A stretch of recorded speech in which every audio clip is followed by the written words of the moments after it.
All right, good morning, everybody. We are back once again, bright and early.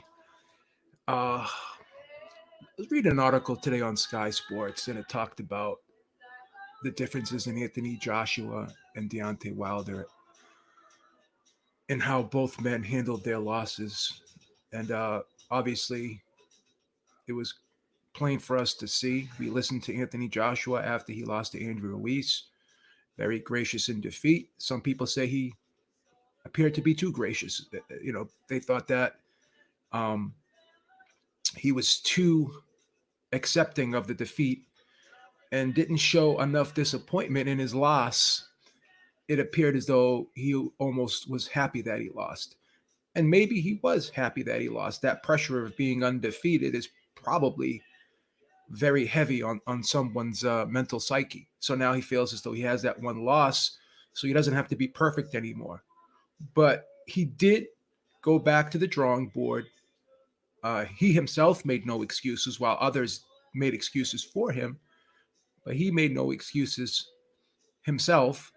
He didn't blame anyone on his team, and he just went back and corrected the mistakes and fought an entirely different fight in the second fight. And while some may say that he was cautious in that second fight, he still won probably every round in that fight, or at least 11 of those 12 rounds in that fight. And he regained his title. So he came back from adversity, something that I questioned whether or not he would be able to do in that second fight, but he did. He was able to do it. Now, in stark contrast, we see Deontay Wilder in his first loss, blaming everyone under the sun except for himself, not taking any responsibility. We can go down the laundry list of excuses, the suit, my trainer spiking my water, Tyson Fury loading up the gloves, the referee giving Tyson Fury favorable treatment and being biased against me.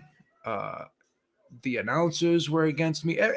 Everything under the sun, the whole world was against him. Probably the hot dog vendor in the stands did something wrong to cause him to lose. It could have been anybody. The guy out front selling T-shirts. Maybe it was his fault. He was blaming everyone under the sun. And there's an old saying in life: the measure of a person's character is measured by how they handle defeat and not success. So I'll repeat that. The measure of a person's character, or the true measure of a person's character, is how they handle defeat and not success. Because it's easy to deal with success. When everything's going right, it's very easy to deal with that, more so than when things aren't going right. Because when things are going wrong, then you know how a person really is by how they respond to adversity. And you don't want someone around you that as soon as there's a problem, soon as something goes wrong, they're going to turn on you. You don't want to deal with that. You don't want to have to deal with that. Another old saying is, you know who your real friends are when something goes wrong. And Deontay Wilder was close to Mark Breland. I know I talked about this already, but he had openly said Mark Breland was like a father figure to him. And Mark Breland did act like a father when he protected Deontay Wilder in that fight. And for Deontay Wilder to not accept that, then it just shows a weakness in his character. Because again, we saw how Joshua responded. And now he put himself back into a situation where he's going to be in the biggest fight in the sport of boxing, while Deontay Wilder, once again, is going to be left looking from the sidelines. Okay, Deontay Wilder has still not has accepted this defeat. He still has not been able to do any self-reflection. He's continuing to blame everyone but himself. So once you're in a situation like that, if you don't think it's your fault, then you're not going to do anything yourself to correct the mistakes. He's going to continue to be that same fighter who's not going to try and work on his mistakes, not going to try to correct things. Um, there's a lot of things that Deontay Wilder does not do in training, as he admitted himself, and Breland said the same thing. So Deontay Wilder may have gotten to a point where he is untrainable, as Mark Breland said. Whereas you look at a guy like Anthony Joshua, kept his old team, listened to his team, while Deontay Wilder, all he wants is yes men around him.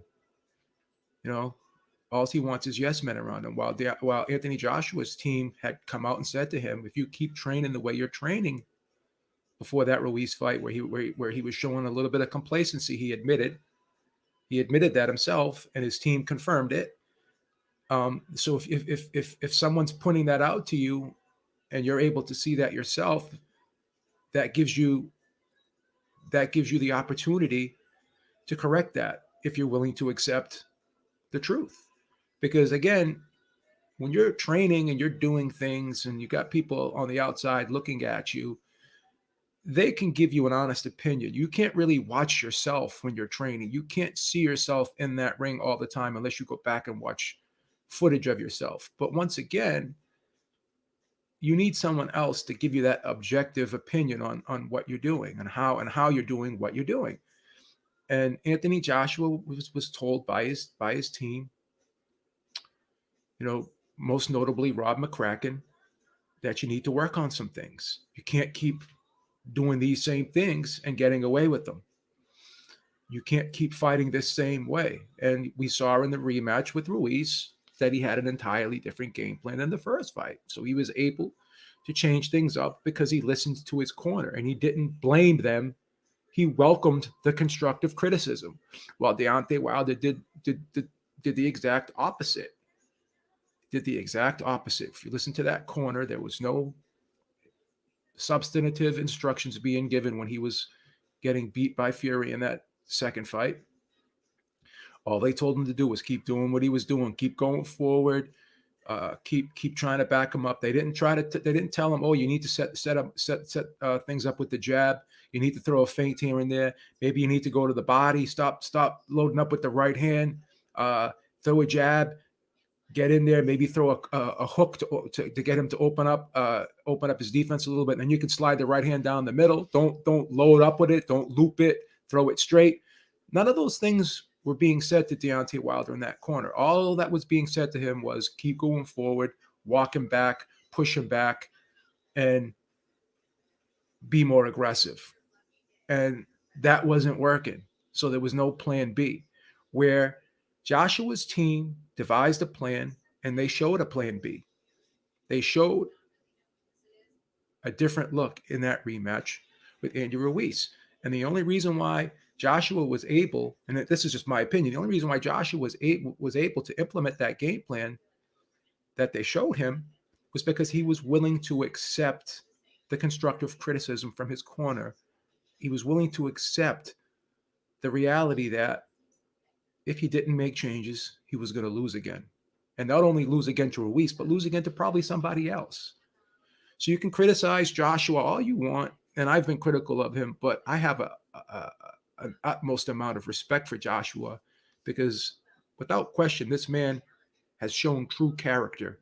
He didn't throw, he was at his lowest point after he lost to Andy Ruiz. And he was in a position where he could have said a lot of things. He could have threw a lot of people under the bus. He could have been playing the blame game, just as Deontay Wilder did. He could have pointed a lot of fingers, but he chose not to do so. He showed true character, true class, and he showed that he's an honorable person, because this was a guy who's made millions and millions of dollars. He could have put himself above everybody else, put himself on a pedestal, but he chose not to do that. He chose to humble himself and accept the defeat like a man and go back to the drawing board. While Deontay Wilder, still, we're almost It's almost a year now. It's just about a year from his last defeat. And Deontay Wilder has still not accepted this defeat. He's continued to make more and more excuses, throw more and more people under the bus, and keep the people around him who are the yes men and all the people who criticized him and tried to tell him things need to be changed here. We need to do something different. All those people, there's something wrong with those people. Those are the people that are being thrown under the bus right now by Deontay Wilder. That's what's going on here. So this is the thing, we have this divide in boxing where we have teams, we have people jumping on one side, and we have another group of people jumping on another side. And Anthony Joshua has caught a lot of criticism from myself included. But I've always respected the guy, and I respect him even more because of the way he was able to come back from adversity, because of the way he was able to show true character and not make any excuses in his loss, because of the way he went back to the drawing board and made some changes that he had to make. Now, whether or not Deontay Wilder has the skill set to make changes like Anthony Joshua did, that remains to be seen. And you could argue that probably he doesn't, because he doesn't have the overall skill set that Anthony Joshua has in regards to boxing ability. And that may be true. But the fact that he won't even try, or may not even want to try, because the one person that was giving him tactical advice, the one person who was the most qualified to help him work on his technique, that one person, which is Mark Breland, was fired. That one person was Mark Breland. So we don't know how Deontay Wilder is going to rebound from this loss, because again, he's getting older now. I believe he's going to be 36 soon. He suffered a lot of injuries. Most recently, tore that bicep tendon, I believe, in his left arm. He also had a torn bicep tendon in his right arm. Also had some issues with his right hand before. This guy's had a lot of injuries as of late recently. So that can be an indication that at 36, the body is starting to break down. And that's fine. It happens to the best of us. It happens to the best of the fighters out there. But when that starts to happen, you have to fall back on something else. And Deontay Wilder doesn't have anything else to fall back on. He's one of those fighters that relied mostly on his physical attributes, his power, his strength, his power and strength. That's what he fell back on. And now that that's starting to dissipate as he gets older, what else is there? And then when you get rid of the guy who can help you work on other things in terms of technique and game plan and sharpening up your skills a little bit and adding other dimensions to your game, you got rid of the technical guy, you got rid of the tactical guy, and you kept the yes man, who's going to allow you to keep doing what you did in the past, who's not going to tell you, hey, you're doing that wrong. Oh, we need to add this into our regimen. Oh, we need to start doing this. We need to start doing that.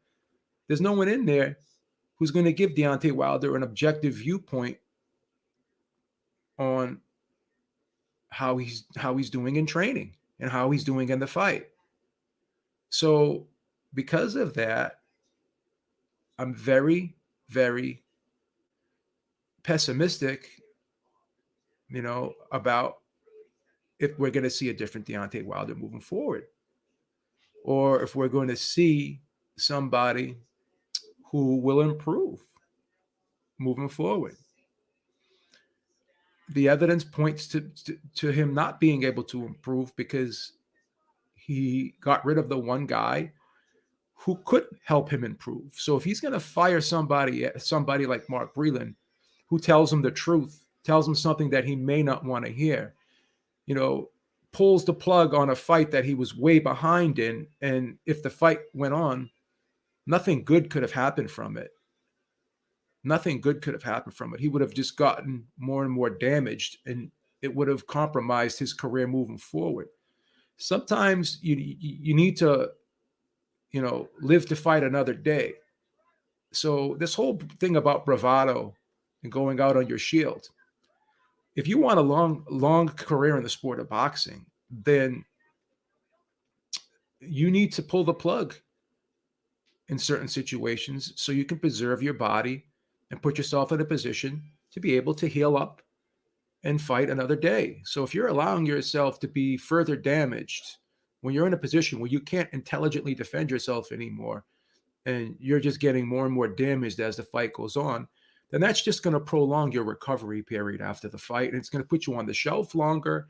And it could possibly take years off your career. And not only your career, but possibly your life. When you're asking guys who have broken orbital bones to continue fighting, and then when they go to the doctors after the fight and they're examined, and the doctor said, well, it's a good thing you did stop, because if you kept going, you possibly could have gone blind. What good is a person not only in the ring with one eye, but in life with one eye? I'm not saying a person can't have a productive life with one eye, but it's not going to be the same life they had before when they had two. Obviously, people would want to have vision in both of their eyes, not one. You hear people saying, "Okay, well, so what? I lose an eye, I still have the other one." Well, that's not that's not something that I would want, and that's not something that an average person would want. Why would you want to lose vision in an eye? Why would you want to suffer brain damage? Why would you want a torn tendon to become more and more torn as the fight goes on, that you're far behind and you can't win, and you're allowing your bicep tendon to get damaged more and more, which once again prolongs the recovery period. So the intelligent thing to do in a situation like that is to stop the fight, heal up, and live to fight another day. This whole bravado thing in the sport of boxing, I think, needs to go away. I think a lot of times these fighters feel as though they can't stop fighting, or they're going to be shamed. They're going to be embarrassed. And I just don't buy into that. And this is where I think the corner needs to step in. Because if Breland doesn't step in and throw that towel in, Deontay Wilder could have been seriously hurt. He could have been seriously damaged. He could have went the whole, maybe that fight would have went the whole 12 rounds, possibly, because Deontay Wilder is very courageous. He is very brave. Okay. He is very brave. And he could have went the whole 12, but at what expense would that have cost him? How much damage would he have had to endure to do that, just to say he went the distance? What does that give you? Does that give you extra money in your pocket for going the distance? So is it worth losing part of your senses? Is it worth compromising your health just to say to people, hey man, I'm brave, I'm proud, I can go the distance under any circumstances, no one can knock me out? Listen, the best fighters in the world have gotten knocked out before. George Foreman, Muhammad Ali, Roy Jones, Felix Trinidad, Bernard Hopkins, Oscar De La Hoya. There's many fighters who have been knocked out. Tommy Hearns, Sugar Ray Leonard. There are many fighters who have been knocked out and are in the Hall of Fame today. Sugar Ray Robinson has been knocked out before. Many fighters have been knocked out before. There's no disgrace in being knocked out. I know when we used to watch HBO, and HBO has been a real bad source of misinformation in the sport of boxing, because every time someone would get knocked out, oh, an embarrassing knockout. Why does it have to be embarrassing?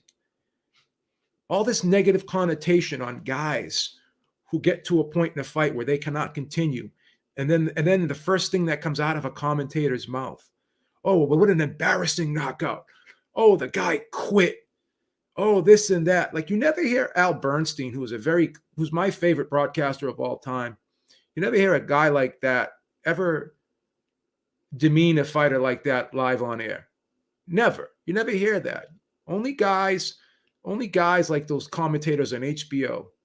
That what Max Kellerman said about Vosdick after the fight with Better Beef. Oh, he gave in, he quit, whatever. But then Vosdick ends up going to the hospital after the fight because he suffered serious damage in that fight. If I'm not mistaken, I think he had some type of head injury after that fight that was pretty serious after he went to the hospital. And then you're going to sit there and say that guy's supposed to continue? At what point do we say to ourselves, enough is enough? Do we want these guys to actually die in there? Do we want to really turn? I mean, obviously, this is a violent sport. We all know that. We're not gonna try and sugarcoat that. I mean, these guys are killing brain cells. They're damaging themselves when they go in there to some degree. We already know that. But at what, like, but how, but when is enough enough? Like, do we have to see these guys in body bags after the end of the fight for our own personal entertainment? Do we have to see that? Is that what we have to see? Is that what we want? Is that what we want? Do we need to see something like that? Did we need to see Deontay Wilder go out on his shield? Do we need to see him go out on a stretcher? Do we need to hear reports the following day Deontay Wilder suffered a brain bleed? Did we need to hear things like, oh, Deontay Wilder suffered a concussion? Oh, Deontay Wilder had a broken orbital bone, or Deontay Wilder had a fractured skull? Did we need to hear those things? Did it have to get to that point? Is that what we want as boxing fans? Is that what we need as boxing fans? Again, this is a violent sport. A lot of people tune in to see knockouts. But do we tune in to see these guys suffer irreparable damage? The damage that they can carry around with them for the rest of their lives? We watch these guys on television. We see these guys when they're at their best, but we don't see them when they're at their worst. I've seen fighters, I'm not going to mention names. I know fighters, professional fighters that I used to see train at the Somerville Boxing Club. And I see them now.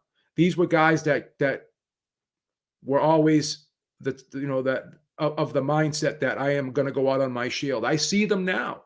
I see them walking around. I see them going to Home Depot. I see them going to the supermarket, and they're limping, some of them. I'm talking to them, trying to have a conversation with them. They're slurring their words. Was it worth saying, okay, I'm going to go out on my shield to go into your later years in life and live like that? Is it worth that? Is it really worth that? Is that what we want? Oh, and then people say, well, that's their choice. That's their choice. Okay, it is their choice. Everyone has a choice in life. But that doesn't mean that we should remove all the safeguards in the sport of boxing because these fighters made a choice. The old saying that you have to sometimes save a fighter from himself. You have to do that. You have to do that. Because once that adrenaline's flowing, once that pride kicks in,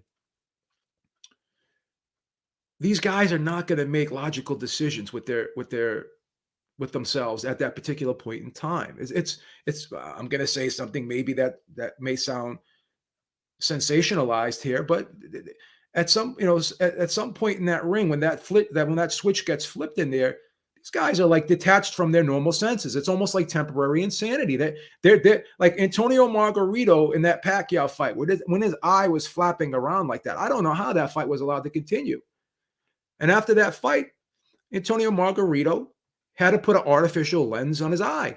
And then we saw when he rematched Cotto jabbed it a few times and the thing blew up like a balloon. Why? Because it was severely damaged, more so in that Pacquiao fight, even more than it was in the first Cotto fight. So now Antonio Margarito has suffered several cataracts in that eye. The cornea has been damaged greatly. He had to put an artificial lens on that eye. Why? Because he said he went to 12 rounds with Manny Pacquiao. And Robert Garcia says to himself when he's being asked why he didn't stop that fight, if I stopped that fight, Antonio Margarito would have killed me. So let him kill you. Let him yell at you. Who cares what the fighter does after you make a decision? If you know you did the right thing, if you're helping that guy, if you're helping him not take years off his career, you're helping him not compromise his quality of life after he retires. If you're helping him with all those things and you know you did the right thing, then fuck what he says, fuck what he does. And I know it's hard for these trainers to walk away from paydays when you're training a big money fighter, and it's hard to not want to rock the boat. It's hard to do that. And Freddie Roach, I give him credit because he's walked out of training camps. Emmanuel Stewart, may he rest in peace, he's walked out of training camps because these guys were in a position where they've made enough money where they can afford to walk away. Some of these other trainers may not be able to may not be able to walk away, or they're not, they can't afford to walk away. But again, at what point do you compromise your integrity? At what point do you compromise your own values and beliefs? At what point do you say to yourself, I can't stay here if this guy is not going to allow me to do what I believe is the right thing to do? At some point, you have to put values over money. There's other ways you can make money. There's other fighters you can train. And I understand. I understand if you're in Deontay Wilder's camp, and Deontay Wilder's making millions and millions of dollars, and you're part of that. You're getting a percentage of that. And all of a sudden, you say something that he doesn't like, and he gets rid of you, and then that money stream is now gone. I get it. But at some point, you have to do the right thing for the health and the sake and the physical well-being of the fighter. And that's what was done. And that's where you have to give Mark Breland full credit that night, because he could have been a yes man. He could have just did, and he could have done what he was told to do. And then he would still be making money. He would still be part of that revenue stream for himself. But now he showed true character in just saying to himself, you know what, maybe this guy will get rid of me if I do this, but at the end of the day, at least I know I did the right thing. At least I know I did the right thing. That's the thing. That's the thing. So, it's okay to be biased, but we got to be objective.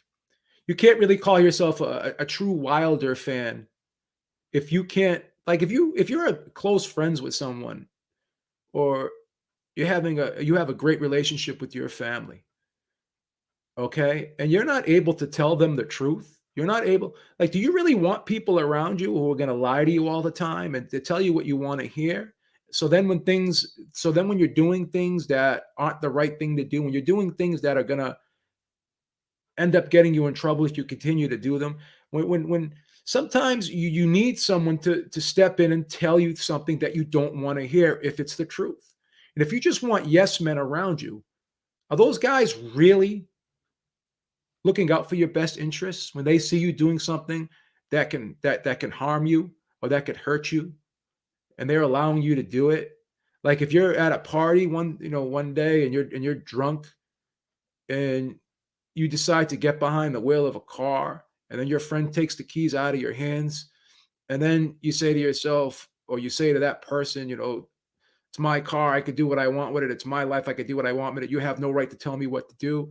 If someone tries to save you from yourself, and then you push that person away, you have a problem with that person. You want to end that friendship with that person because they're telling you something that you don't want to hear at that time, but they could save your life. See, that was the problem, probably. And again, I'm speculating here, and this is just my opinion, but Errol Spence probably had a lot of hanger-ons around him when he was going to those clubs every night. And who knows how many times he probably got behind the wheel of the car drunk, and he was probably lucky that he never got in an accident before. But he had all those yes men around him. No one had the courage, probably. And this is just my opinion, and I could be wrong. Yeah, so don't say, Beeb, how do you know? How do you know? This is pure speculation on my part, and I think the empirical data suggests this. I don't think anyone gets behind the wheel of a car tipsy just one time. If someone did it once, they probably have done it on other occasions. We've seen Errol Spence go to events, and we've seen him looking very tipsy, slurring his words, having his eyes glossed over. We knew he had it. We knew he had some type of drinking problem, but no one. And I can't say maybe no one said anything to him. Maybe they did, and maybe he just didn't listen. But at some point, you have to have someone rip those keys out of your hands and say, no, we're not letting you drive home tonight. We're not letting you drive home tonight. I don't care what you say or what you do. You can punch me in the face right now, but I'm taking these keys out of your hand. So you need people who are going to basically tell you things you don't want to hear. You need someone like that in your life. You can't have people who are just going to tell you the things you want to hear. You can't have that, or you're never gonna go anywhere in life. Because there's going to be a time, nobody's perfect. We all make mistakes. We all have bouts we all get into the mindset at certain points in our life where, we get in a rut. We start doing things that we probably shouldn't do. And we need someone to tell us, hey, you can't keep doing this, or you're going to be in trouble. We need you need that person in your life that's going to give you that swift kick in the ass and tell you to shape up. You need it. You need it. And if you try to get rid of all those people who are willing to do that, then you can never improve yourself as not only as a fighter, but as a person. If you go through life and every time something bad happens, every time a mistake is made, or every time something doesn't go your way and it's always someone else's fault, then you will never be able to self-reflect. You will never be able to self-reflect and correct your mistakes in life. And then you will continue to constantly point the finger at somebody else. And by doing that, you can never get better. This is why Anthony Joshua has shown true character in his loss, because he was able to come back from it. He was able to make the proper adjustments. He was able to come up with a different game plan. He was able to listen to his corner and show discipline. And Deontay Wilder was not. Deontay Wilder was not. So now you have Anthony Joshua moving forward, possibly in May or June. He's going to be in a position where he can unify the heavyweight title against against Tyson Fury. And Deontay Wilder's got to start from scratch again. He's got to start from scratch again. He's got to start from scratch again. They're talking about he's going to be taking on a guy like Charles Martin.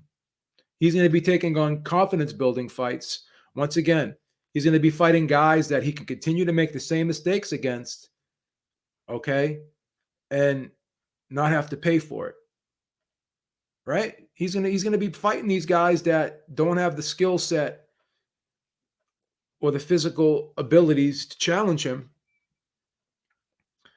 And, once again, it's not going to help him. It's not going to make him better. It's not going to make him better. No amount of cognitive dissonance can really refute anything I'm saying right now. If you're an objective person, then you'll know that I'm telling the truth here. And if you don't think I'm telling the truth here, if you want to gloss over everything I'm saying, if you want to just try to disregard what I'm saying here and minimize everything I'm saying right now, then you're probably one of those yes men that Wilder likes to have around. You're part of the problem. If you want to be part of the problem, because once again, there's a group on here, and I'm going to call them out again, the LDBC, Barbershop Conversations. I'm going to name drop everybody because I'm not holding anything back. I'm not going to be that person that says, oh, well, this group, that group. I'm going to call you out because you guys are perpetrating a fraud here. You're sitting there using Wilder's name, and you're telling all of the Wilder fans what they want to hear because they're going to give you views. They're going to give you super chats, and you're part of the problem. You're part of the problem. Just like Trump has his sycophants, Deontay Wilder has his sycophants. He has his minions, and all you guys basically are lying to Deontay Wilder. You're lying to yourself just so you can be part of a group and exploit people on here who are weak-minded, who refuse to be objective, or who are so weak that they can't be objective because they need to be part of something and they need to be part of a group. And because of how society is now, we're all divided here. We all have to be part of a team. No one can just think objectively and look at the situation as it is.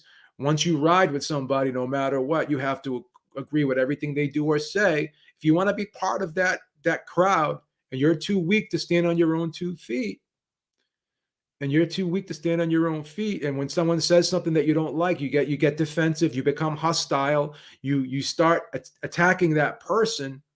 Instead of looking at what that person's saying, you're just attacking that person because you don't like what they're saying. You won't even listen to it. You won't even be objective. You can't, let's look at it. I mean, we have to be real about it. If someone just lost and they're blaming everyone but themselves, you don't think that's if you don't think that's a problem? If you had a child growing up And every time he lost at something, he always blamed everyone else and not himself. Okay? And you never sat him down and said, son, or son, or daughter, whoever it is, whether it be a son or a daughter. If you never sat that person down and said, well, you maybe you need to do this, you need to do that, so you can correct your mistakes and do better the next time. You maybe you need to work on your swing. If you're playing baseball, stop trying to swing for the fences every time. Just try to make contact instead of saying, "Oh, the coach sucks. It's the coach's fault why I keep striking out." And if your son keeps saying that, or if you're playing basketball and he keeps criticizing the coach, I don't like the plays this coach is running.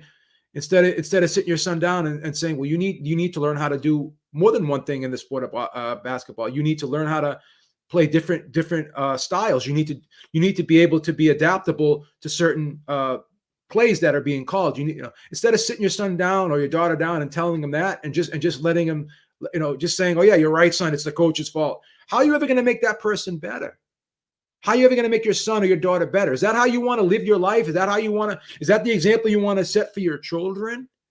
Is that like, so if your son in the ring that night and he was getting beat up like that, would you pull the plug, or would you allow him to suffer more and more damage?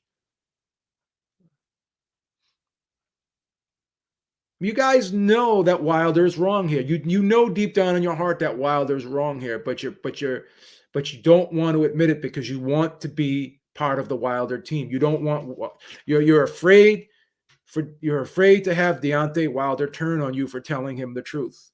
So you really don't care about Deontay Wilder. All you're doing is exploiting him. You guys want to ride the coattails of Deontay Wilder so you can get your super chats, so you can get your views, so you can get your ad revenue, and so you can get all that admiration from the group of people that follow you. You love that. You love having all the attention. You love making all the money. And you don't, just like JD's, who's a yes man, who doesn't want to give up that revenue stream that he has. He doesn't want to give that up. You guys don't want to give it up either. You guys are part of the problem. You guys are part of the problem. That's what you guys are. And you're too weak to stand up for what's right and the truth. You're willing to put yourself out there, and you're willing to compromise your own integrity just so you could be part of something. You're living vicariously through another human being, and you can't stand up to that person. You can't tell that person the truth. You guys would never be true friends. I could never be real friends with any of you guys, because all you guys would do was just lie to me every day, tell me what I want to hear, never tell me the truth, always be afraid that you're going to hurt my feelings. I don't want people around me like that. I don't want people around me like that. And Deontay Wilder's 36 years old. At this point in his life, he shouldn't want people like that around him either. He shouldn't want people like that around him either. But once again, you guys are lying to Deontay Wilder. You're lying to yourselves. And you just don't want to tell the truth. You just don't even want to tell the truth. You can insult me all you want. I'm just going to keep telling the truth. You're mad at me because I'm hurting your feelings. You're giving me power over all of you. All you guys that leave negative comments, give me the dislikes. All you're doing is giving me power over you. You're allowing me to tell the truth, and the truth that I'm telling you is hurting you so bad that you're attacking me. And I'm not going to attack you back. I'm just going to pull back the curtain and expose every single one of you for what you are. Every single one of you. You can insult me. You can call me any name in the book, but I stand tall. I'm on the right side. I'm on the side of righteousness. Okay? I'm the truth teller. I can wake up every day and live reality while you have to wake up in a cloud of deception. You can continue to live that lie. You know All those excuses Deontay Wilder made were bullshit. But you ran with it anyways because guess what? Controversy sells. Controversy sells. You can say that all you want. I'm Tyson Fury is my favorite fighter in the sport of boxing right now. I absolutely love Tyson Fury. If someone came to me right now and said, "Beeb, do you think Tyson Fury popped positive on his drug test because he ate the boar meat like he said?" I would say no. I would say no. I would say Tyson Fury took PEDs. That's why he failed the PED test. Did Tyson Fury have a cocaine addiction? Yes, he did. Should Tyson Fury have been suspended from the sport of boxing because he popped positive on his drug test? Yes. Would Tyson Fury, if he did not retire or step away from the sport because he had issues psychologically and he had addiction problems, would he have gotten stripped by every sanctioning body anyways? Yes. When he came back, was he the lineal champion? No, because again, he was away for almost 3 years. You don't once you step out of line, you can't come back and just regain your place in line. You have to start over again. And he did do what he had to do to start over. He beat Deontay Wilder when he wasn't supposed to, in a lot of people's minds. So he earned his spot back. But should he have just came back and say, I'm retaining my spot after being away for 3 years and after abusing his body and ballooning up like that? No. So I tell the truth about fighters, even if I like them and I respect them, and even though they're my favorite fighters, because I can tell the truth. I can tell the truth. I'm not going to lie and make excuses up for people just because I like them.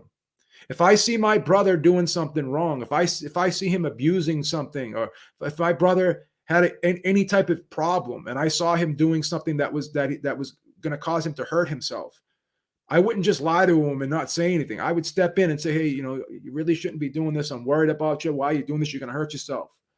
Because I love my brother. And if I have a good friend that I'm close to and I see that person doing something wrong, then I'm going to step in and I'm going to give my advice. And if they don't want to hear it, then they don't have to hear it. But the truth is the truth. The truth is the truth.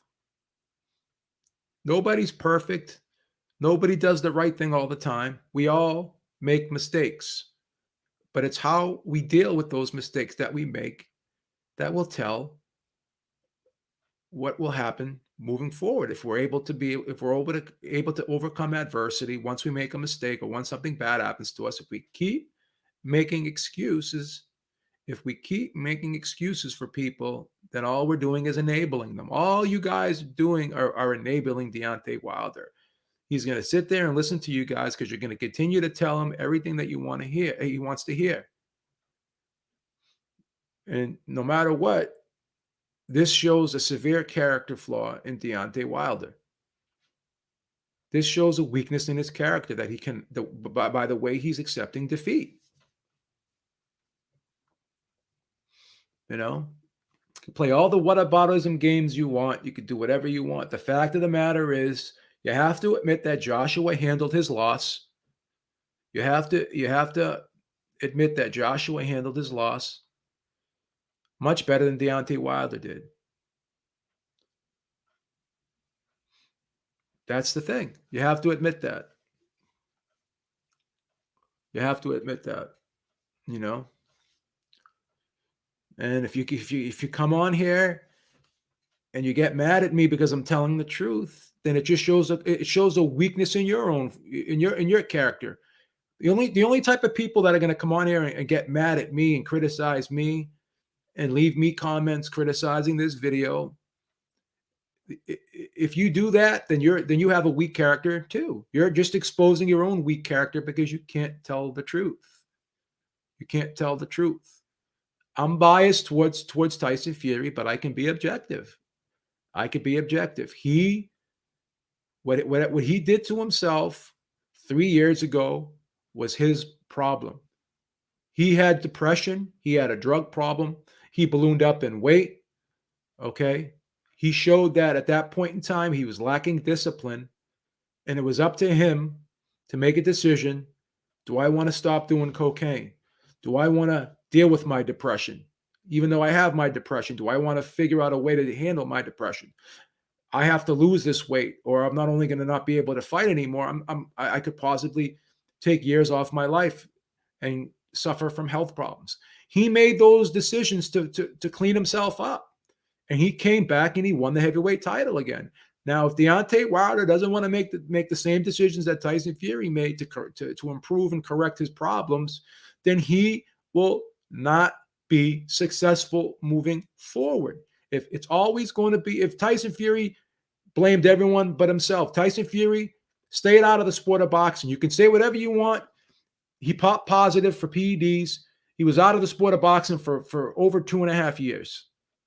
He did the crime, and he paid for it. He did the crime and he did the time. Okay? He was held accountable for what he did wrong. What else do you want? He's being drug tested now. He was part of the VADA, the clean VADA drug testing protocol in both fights with Wilder, and he passed both tests. You want to complain about you want to complain about the gloves? Those gloves were inspected. The hand wraps were inspected. So if you have an issue, you need to take it up with JD's. You need to take it up with JD's. If you have problems with Tyson Fury, you want to accuse him of certain things, then you have to come up with hard evidence. You have to come up with hard evidence, which Deontay Wilder said he had evidence, but he has yet to bring it to the table. He has yet to bring it to the table. So how can we take Deontay Wilder serious? How could we take Deontay Wilder serious? That's the thing. So it is what it is. We have to look at the history. Anthony Joshua unified the titles.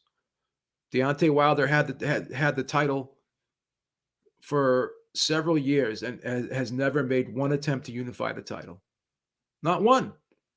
Never fought Klitschko. Never fought Joseph Parker. Never fought Anthony Joshua. Never. Never. You just have to look at the history. You have to look at the data. You have to look at the empirical data. The facts don't lie. The facts don't lie. One guy, Anthony Joshua. One guy, Tyson Fury. Tyson Fury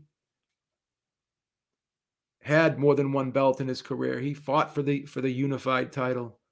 He's in the process of fighting for the undisputed title. Deontay Wilder did not. Deontay Wilder did not. It took Deontay Wilder almost 2.5 years to fight his mandatory. And to this day, he still won't fight Dillian White. The fight to make right now would be against Dillian White. Dillian White just got knocked out too. Why not make that fight?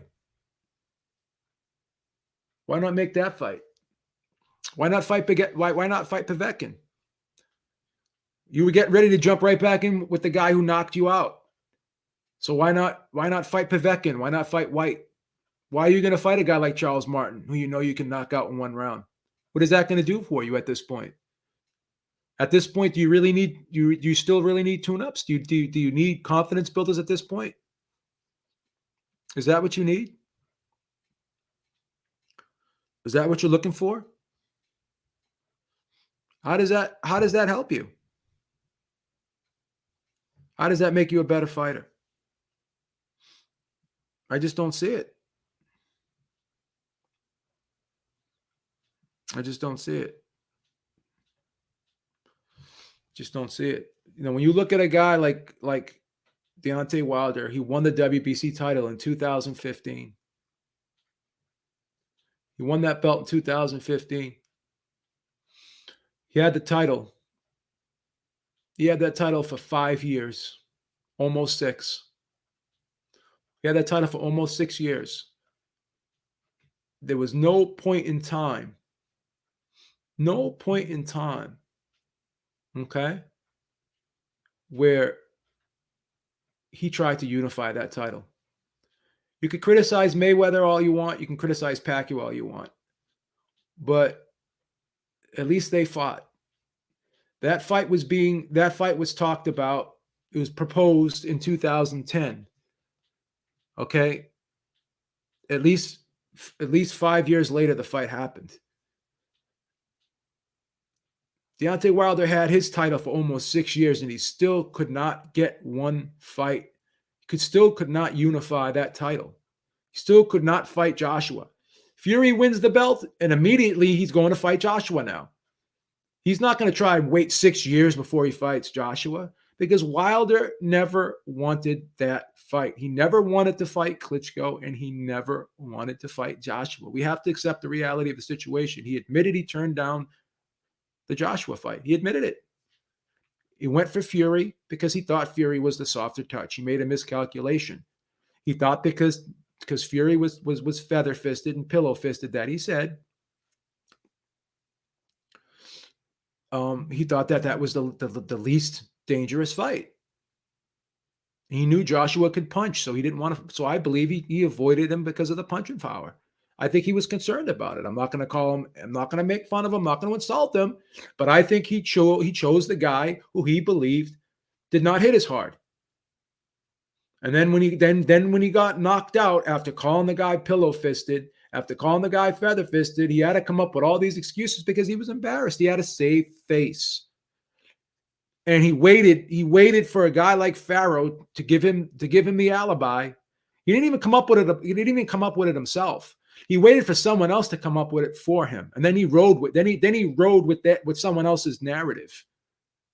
He saw an opening where, hey, I could use this. And he ran with it. Think about it. He waited 6 months, 8 months to even come out. He didn't even say anything for the longest time. And then he comes out with this Glovegate thing. All right, we already knew he made the excuses with the suit. That was the first thing. All right. Then it was the water. And then he had all these sycophants making excuses for him. All they needed was that one video from a guy named Farrow. What was this? Something Farrow, whatever the hell the guy's name is. That's all they needed. That's all he needed. That was the one opening he needed. Everyone needed that. Everyone took that and ran with it. Why? Because all the people that took that and ran with it were disingenuous. They took a lie and they ran with it. They took a lie and they ran with it. They took a lie and they ran with it. And people don't want to deal with the truth. Just people don't want to deal with the truth. So I got to tell you the truth. Do you guys want me to drop a link in the chat? Does someone want to debate me on anything I'm saying right now? Does someone want to debate me on anything I'm saying right now? Let me know. Let me know if anyone wants to jump on here and debate me. If anyone wants to sit there and refute any points that I'm making right now. Because I'll drop a link. Okay, I'll drop a link. I'll do it. I'm going to drop the link in there.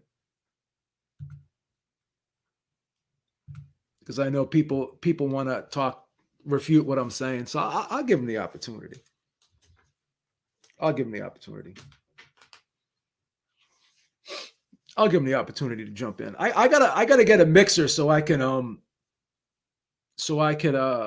accept calls. I gotta step up my game. That's why I'm not trying to poach people for money, but I think you guys should give me super chats so I can get the equipment. I bought a nice mic, very expensive mic. I got some expensive equipment here. I got an expensive camera. I got an expensive laptop for the office. And I appreciate all the money that you guys give me in super chats and stuff. But everything that you guys give me, I put right back into the show. Eric and I put it right back into the show. We have to pay certain fees for Blog Talk, for Libsyn.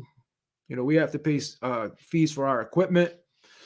So we, you know, any super chats that you guys can give me, I only take it, throw it right back into this show, and purchase equipment to make the show better and help you guys out. Okay, Suleiman, I'll let you on. We'll let you. What's up, buddy? How you doing? What's going on, man? What's going on, Thank man? you, Lion. Yeah, man. So Thank you, Lion. Thank you, Lion Killer. All right, you got man. feedback. So yo, check this out, man. So you gotta turn the show off and show it on in the background. You gotta turn the show off and show it on in the background. Okay, hold on. You hear me better now? Yeah. You hear me better now? Yeah. There's no. All right, so check this out. Yeah. You're talking about Deontay, right? I think what was wrong that the guy didn't want to throw in the towel, so that pissed him off. He wanted to go on a shield from that fight, and he was still combative in that fight. Look at that fight, man. He was landing shots still at Tyson Fury, bro. He would have got 12 rounds. And he didn't get that hurt that bad, man. He didn't get that hurt that bad, and that's what pissed him off, bro. He did the trainer didn't follow his instructions, bro. You know what I'm saying? It was a big disparity in weight. That's why he was getting dropped. You know what I'm saying? He was a little tucked out because of the suit that he was wearing. But he was still combative in that fight, man. That's why he's so pissed off, and that's why the ODBC is behind him, man. They're behind their man, man. You got to look at that. I'm behind him. I like the guy. The first fight, he won that fight by knockout. That fight was a long count, bro. Then he gave him a rematch, and he gave him the benefit of the doubt. And hey, the guy came in, he fought an aggressive fight, but he was still combative. He could have turned that fight any time, but with his power. But he's done it before. He did it with Chris Abiola. He did it with several other guys. He was losing a fight with Spoka. He turned that fight. Okay, so he that's what got him so upset. That's why I think it was justified to fire Mark Breland. It was justified to fire Mark Breland, man, in my opinion. But this guy, you know, and then the fight, the one that didn't want the fight was Joshua. Joshua didn't want the fight. He came up with the money and everything, bro. You know what I'm saying? The purse and everything. He didn't want the fight. Remember that? Well, are you listening to me? Well, I'm listening to you, but I gotta mute your mic because there's feedback. Hold on. I'm listening to you, but here's the problem. You're saying things like Mark Breland got fired because he didn't listen to Deontay Wilder. It's not the trainer's job to listen to the fighter. The fighter is supposed to listen to the trainer. The trainer is supposed to be the guy who's running the corner. And you could say what you want about Deontay Wilder. Deontay Wilder landed his money shot in the first fight, landed his money shot in the second fight. Fury wasn't going anywhere. He took the right hand. He showed that he had the ability to take the right hand. Deontay Wilder was losing every round in the fight. He admitted that his legs were gone. He said going into the fight, my legs weren't good. They weren't the same. So as the fight went on, his legs aren't going to get better. They're only going to get worse. As the fight went on, he looked worse and worse. So Mark Breland saw blood in the ear, and he thought that the eardrum was ruptured. So he did not want his fighter to continue fighting with a ruptured eardrum. Now, he didn't have a ruptured eardrum, but it looked like he did. A ruptured eardrum is a serious injury. And if you allow that to go untreated and you allow someone to continue fighting with a ruptured eardrum, they could suffer irreparable damage that they can carry with them for the rest of their life. So Mark Breland did his job by stopping the fight because he thought his fighter had a ruptured eardrum. He saw his fighter up against the ropes getting pummeled, and he was not really throwing anything back with significance. He did nothing to show that he was going to come back in that fight.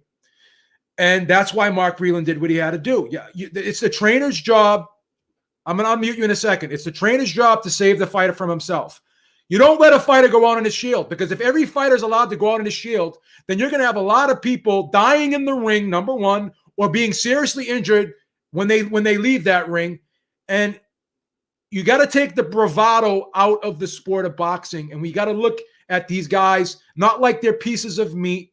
We have to look at them like they're human beings, and we can't just sit there and say that a fighter should go out on his shield. Too many people have died. Too many people have suffered injuries. Look at Gerald McClellan, okay? Look at other fighters that have suffered Preacher Cologne. Look at Vosdick. Look at Adonis Stevenson. We can go down the list of fighters, okay, when the fight was allowed to go on too long. We've seen this too many times. Fighters who wanted to go out on their shield and no one had the courage to stop it. We've seen what happened to these guys. So you cannot criticize Mark Breland for doing what he had to do because he thought the eardrum was ruptured and he did not want to see the guy get damaged.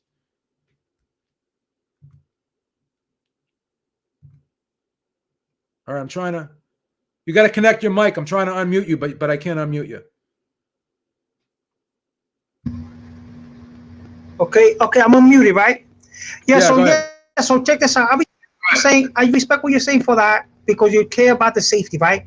But we know that he has the skills, he has the power. He could go fight for the WBA belt right now after he knocks out Charles Martin and fight Trevor Bryan. He's in much better condition, Trevor Bryan. Get that WBA regular, and you know Anthony Joshua doesn't want nothing of him, and he gets stripped and he becomes super champion. Then you got him as a super champion defending a belt, and that's what he's going to do, defend the belt against contenders, because these other guys don't want to unify against him, and you know that, and everybody knows that. Okay, so then he go on his legacy, be like a Larry Holmes, defend a couple of times, and then retire because he's up there in age anyway.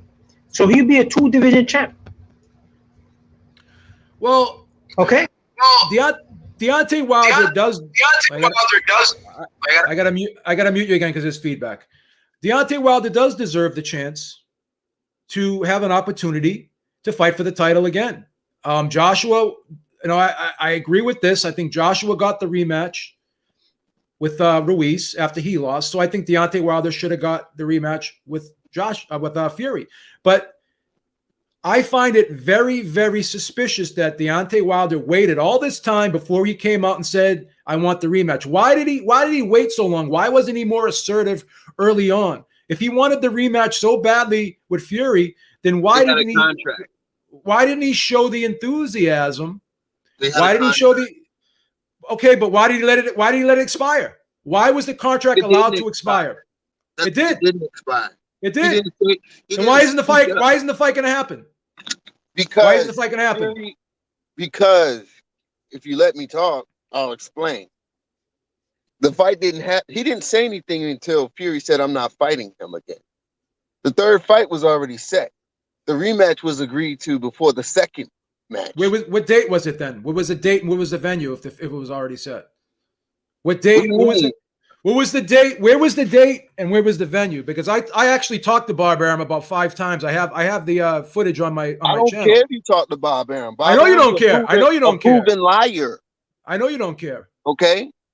So you're not going to care because it's not going to support your argument. Okay, you're looking for confirmation bias, though. You talk to Bob Arum, that confirms what I told you the other day, that you're paid off now. You didn't switched up. You're a paid shield now. You talked to Bob Arum the other day because you're a paid shield now. That $1 million offer to Bob Arum, to Sean Porter was BS. That was from Bob Arum. How do you know that? Because Kenny Porter confirmed it. Kenny Porter confirmed it. Where's your proof? On 78 Sports TV, go on his. He has that's confirmation bias. These are all straw man arguments. Everyone. Good morning, everyone. Straw man arguments. So these are all straw man arguments. So Bob Arum's telling the truth, right? Yes or no? Yes. About this, he's telling the truth. About this, he's telling the truth. He's telling the truth. But yesterday he was lying, right? Do I think that the fight with Porter is worth more than $1 million for Porter? I'm telling you that what he said was bullshit. You have no proof. That's opinion, though. And I have as much proof as you have. None. And speaking of proof, you talk about the LDBC all the time. A lot of these channels in the LDBC have proof. You things. What's the proof? What's the proof? What's the proof? You've seen them, bro. Show me the because proof. All you have is a big mouth. All you do is talk. You have no proof. You have nothing to say. So you're going to insult me. You're going to insult me, but you're not going to give me the proof. See, this is when you lose. You're losing. You're losing. You're not debating me. You're ad hominem. You're ad hominem. You're ad hominem attacking me. I will cut anyone off who attacks me. You can't punch me. By calling him a liar. Yo, So boss, now I boss, gotta- give me a chance. Give me a chance here because give me a chance. Listen, at the end of the day, boss man, at the end of the day, Hold on, right? Suleiman. We Hold all on, gotta Suleiman. respect Hold on, Suleiman. First of all, no one's gonna come on here and insult me or come in here and attack me and then sit there and say I'm just gonna sit there. If you want to debate me with intelligence, you can debate me with intelligence. You want to come on here and call me a liar, call me a big mouth. I'm not going to sit here and allow you to do that. You can't come up and punch me in the face and expect me to turn the other cheek and let you punch me on the other side. I ain't built that way, bro. You want to Since you're debate not me? built that way, You why want to don't debate you go me? on 78 Sports TV page and look up the Kenny Porter interview and find the proof there? Why don't you go on BFTV's page? I'm not and disagreeing look with at that. the proof there? I'm not Why don't you disagreeing go with on that. Blue I agree with you. Sports I TV agree with you. and look I at the agree with proof you. there. I agree with you. You want me I to put agree the with links you. in the chat? I agree with you that $1 million is too low for the fight. No, I'm telling you that that offer was just something to put out in the media, like Bob Arum does to stir up stuff. But And that's what Kenny an Porter said. offer is just that. It's an offer. It's not a contract. It's not an Okay, agreement. then. So why are you going It's not against an what I said agreement. then? I'm not. If- I'm not arguing that point. I'm talking about now the you said title you of the proof. the You title wanted of the proof. You the wanted title Yo, of the buddy, let me video. interrupt 1 minute. Let me interrupt 1 minute. We're talking about Deontay, man. Deontay Wilder. The title of the video is Deontay Wilder. It's not Sean Porter. So if you're going to about switch, Porter. We can talk about Wilder and why this fight hasn't happened. Why isn't this third fight happening between Tyson Fury and Deontay Wilder? Because if that fight was so easy, why don't he just make the money quickly again in a few rounds, knock Wilder out, get his money, and go and fight Joshua in the same year? He can do Can all I ask this. you a question? Can I ask you a question? If you were Deontay Wilder, right, wouldn't you have been more assertive of trying to force that rematch? Like, why didn't you force that rematch early? Why when Bob Arum was sitting there saying, oh, we need a live gate, we need this, we need that, why wouldn't you be more assertive and say, I'm going to force this fight right now? Why did you let the contract expire? Why? Okay, first of all, how do we know that the contract expired? Because the fight's not happening. Heard of that. The fight's not happening. The fight's not going to happen. And if Deontay Wilder let me finish. Nothing changed the world last year. Let me finish. Deontay Wilder had a good argument where he could have used the pandemic as an excuse. He could have used it. He could have used a force majeure argument where there was a crisis and that, but he never said anything. He waited to the last minute to step up and say something. That was his fault. You have to admit that was wrong. You have to be objective and admit he should have stepped up earlier. You have to admit that. If you're being objective, you have to admit that if he stepped up earlier, he could have forced the rematch instead of waiting like he did. It did him no good service by waiting that long. You have to admit that. You have to be objective. You have to admit he should have stepped up. All right, okay, good morning. Good morning. Let me step in here, please. I don't understand what the rest was. Let me step in here, please. Okay. How you doing, man? Okay. Yo, How you doing, man? Okay. yeah, so check this out, right? I gotta let you guys go, but Deontay Wilder. So let Troy talk. Let Troy talk. All right. Let Troy talk. He didn't get any time yet. Okay, just a simple question to these two gentlemen here, because this thing goes on and on and on. If you have a contract, that's a legal binding. That's something that's legal and is binding. All he had to do was say, okay, I'm gonna take you to court now, and you're gonna fight me. Why has that not happened? If the contract didn't expire, why didn't he just set a date and make the fight happen? Because he has a legal binding contract if it did not expire. Why? That's what I'm asking. I'm asking the same question. If the because contract it expired, brother, get a new contract. If they want to fight, then fight. With a contract is okay. M Stacks, can I just say one thing real quick? Just feedback. Yo, excuse me, boss. I got it. All right, let Suleiman.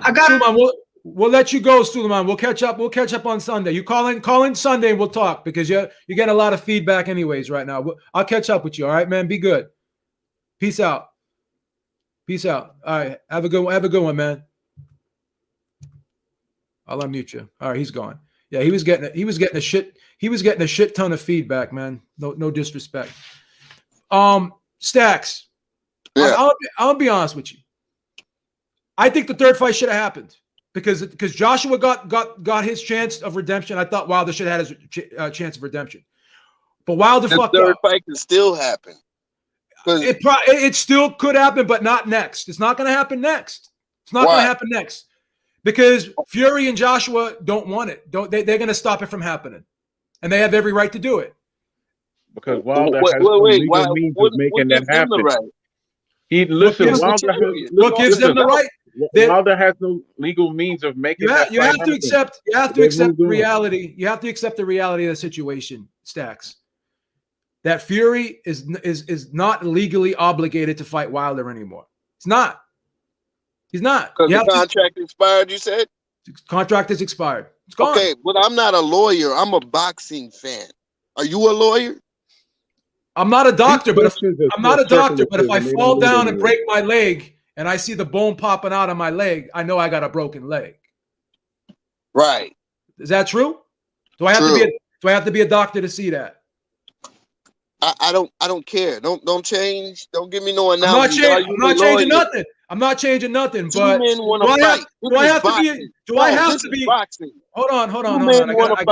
I gotta mute you again. Do I have to be a lawyer to know that the contract expired? You got to be a boxing fan to want the fights. Obviously, nobody wants to fight because it ain't happening, man. If we took a poll, they don't want the fight. They're not. If we took a poll right now and we asked the boxing public what fight would they rather see, Fury Joshua or Fury Wilder, what do you think would happen? What fight would be more popular? What fight would more people pick? An undisputed fight between two heavyweights. Be honest with you. Don't even know who got the belt. Be honest with yourself. Okay, so what happens after that fight? What happens when Joshua ducks Wilder after that fight, with or without the belt? Joshua never ducked Wilder. Please don't do it. We're not going to go through all this again. He never ducked him. Well, maybe I'll fight him in 2021, 2022. If the man wrote a letter to Tyson Fury that clearly Wilder has had the belt for 5 years. He never fought Klitschko. He never fought Parker. He never fought Klitschko duck. He wanted Bermain Stavern. Once he took it from Bermain, Klitschko didn't want no part of Wilder. So again, you do your homework. Again, you talk all day, but you don't do your homework. You have to be honest with yourself. You don't do your homework because you're wrong. You don't think that Wilder? Oh, I'm wrong. I have proof. You don't have proof. You have opinion. Bring it forth. You have opinion. You have opinion. Bring forth your proof and stop talking. Wilder admitted he turned down the Joshua fight. He admitted it. So Klitschko never said that Wilder has to defend his belt first. Never heard any of that. You never heard that. You don't know about that. I know something off the record that you don't know. That they had a gentleman's agreement that they would never fight each other. Did you know that? Because they used to spar each other, and they had a gentleman's agreement that they would never fight each other. So where's the proof? Where's the proof? Yes. My conversations with people. Same question you asked me. That's the proof. Where's the proof? Because I can provide the proof. Shelly Finkel gave me the proof. Let me see if I can step in here real quick because he told me they never wanted to fight. Back in 2015, he told me that they didn't want to fight. 2015? Yep. Okay. The fight wasn't even big in 2015. The fight ain't never was big enough. It would have been a unification. It would have been $100 million can change a man's mind. Well, Shelly Finkel said they did not want to fight. He told me. So now is Shelly Finkel? Is everyone going to be a liar that you don't want to believe? I'm just saying, provide the proof, bro. You're looking I'm for not call confirmation him bias. a liar. I don't even know he said that. You're looking for confirmation bias. And if you don't get it, then you're going to create it. Everyone that says I can make up shit too. Last night I was playing cards with Al Heyman and I don't make up anybody. I don't make up anything. Both these fights. I don't make up anything. Okay. Let me ask a question. I'm not saying you do. I'm just saying provide proof. I Let me am ask you a providing question. proof. Shelly Finkel said they didn't want the fight back in 2015. They turned it down. That He's ain't a bait. proof. That's a proof. All right. That was all on the internet too. But let me ask a question that covers both sides of it. Every time this subject comes up, because I've been on enough of these panels, why is it that it seems like the Wilder fans, they come out and nothing you say, no matter how reasonable you say it, or even if you could prove it factually, makes any sense to them? Hold on. They That's always, how I no, feel I'm about not done Joshua yet, man. fans. They come back and they say, well, no, this is not true, and the sky is not So blue. what did Wilder Listen say? to me. Tell me what Listen Wilder to me. said. No, I'm not done yet, man. What I'm trying to say is this: to have a real decent conversation, if the man had any authority or any legal rights to make the third fight, guess what? He would have pushed that already. And you and I and this brother here would be having this conversation. The fight will get made. The fact is that fight will never happen. Fury and Joshua was in the works. There was just talks about Martin and Wilder. Now it's some kind of hypothetical thing out there with Wilder and FA. So maybe you missed all of that that's going on in the real world right now. There will not be a third fight because he has no authority to make a third fight. So maybe you go to 78, Blue Bloods, it's Fred or whoever, and go find some evidence now that I'm lying. Go ahead.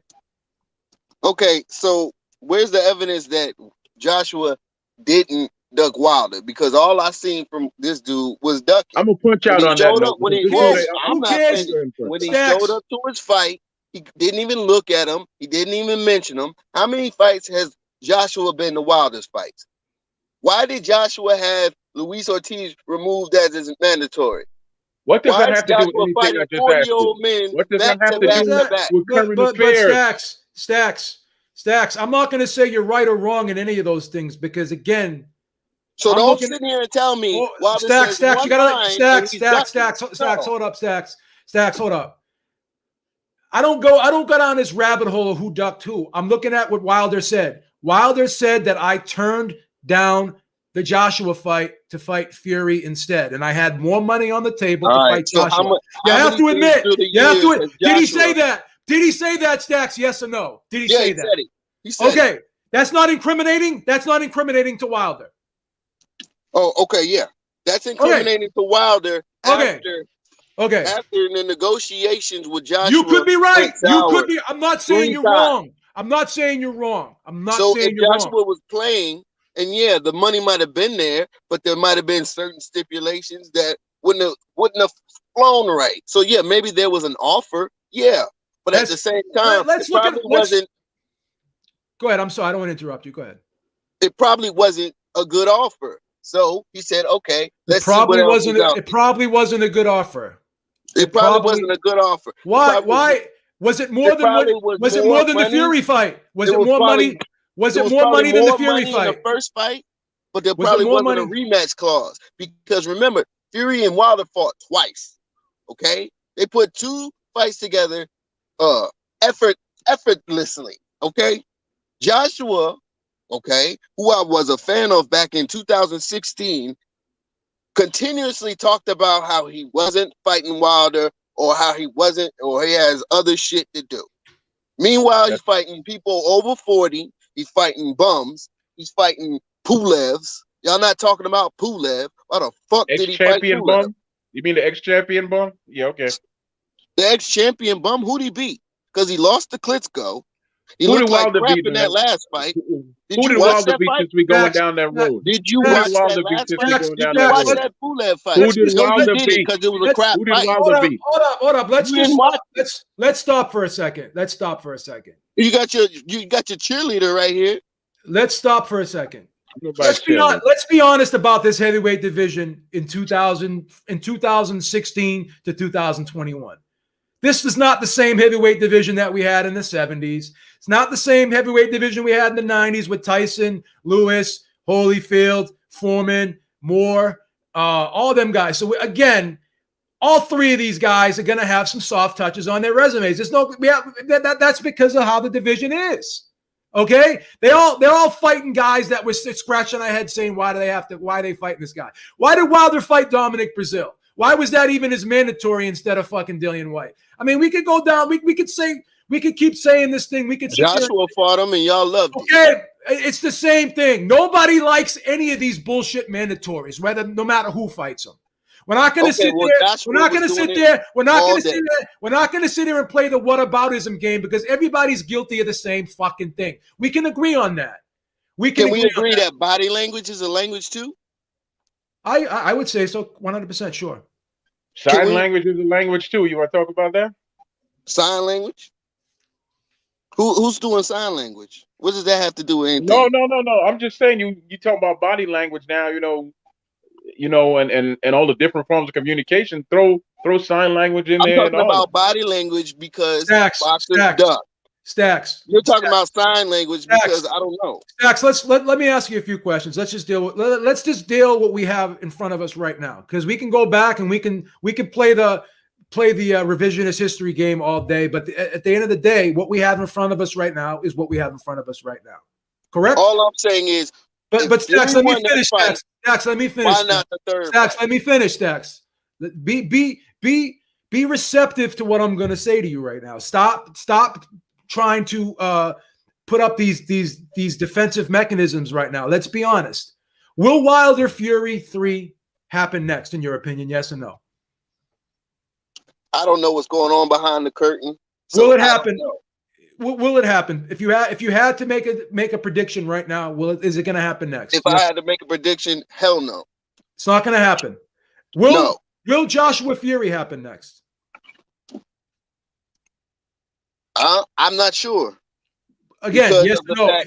Because of the fact. Hold on. What are the chances? Because of the fact that I've heard that from camps that Joshua is not talking about that fight because that fight is not done, and he's not talking about that fight because it's not done. So he's not promoting that fight whatsoever. So I don't know what's going on with that. Well, in your opinion, do you think that fight's going to happen next? Yes or no? I don't know because of Tyson Fury. All right. Well, let me ask you this: He's so funny, he'll disappear. What's I don't know what's up with the guy. What fight has a better chance of happening next?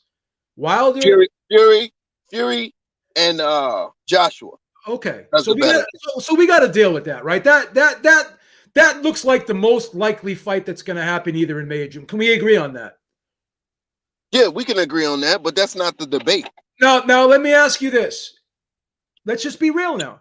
If Wilder said something back in March or April, and he came out and said, "Let's make this fight right now," he took legal action right then and there. Would this rematch with Fury be happening? The third fight, would it have happened if he stepped up?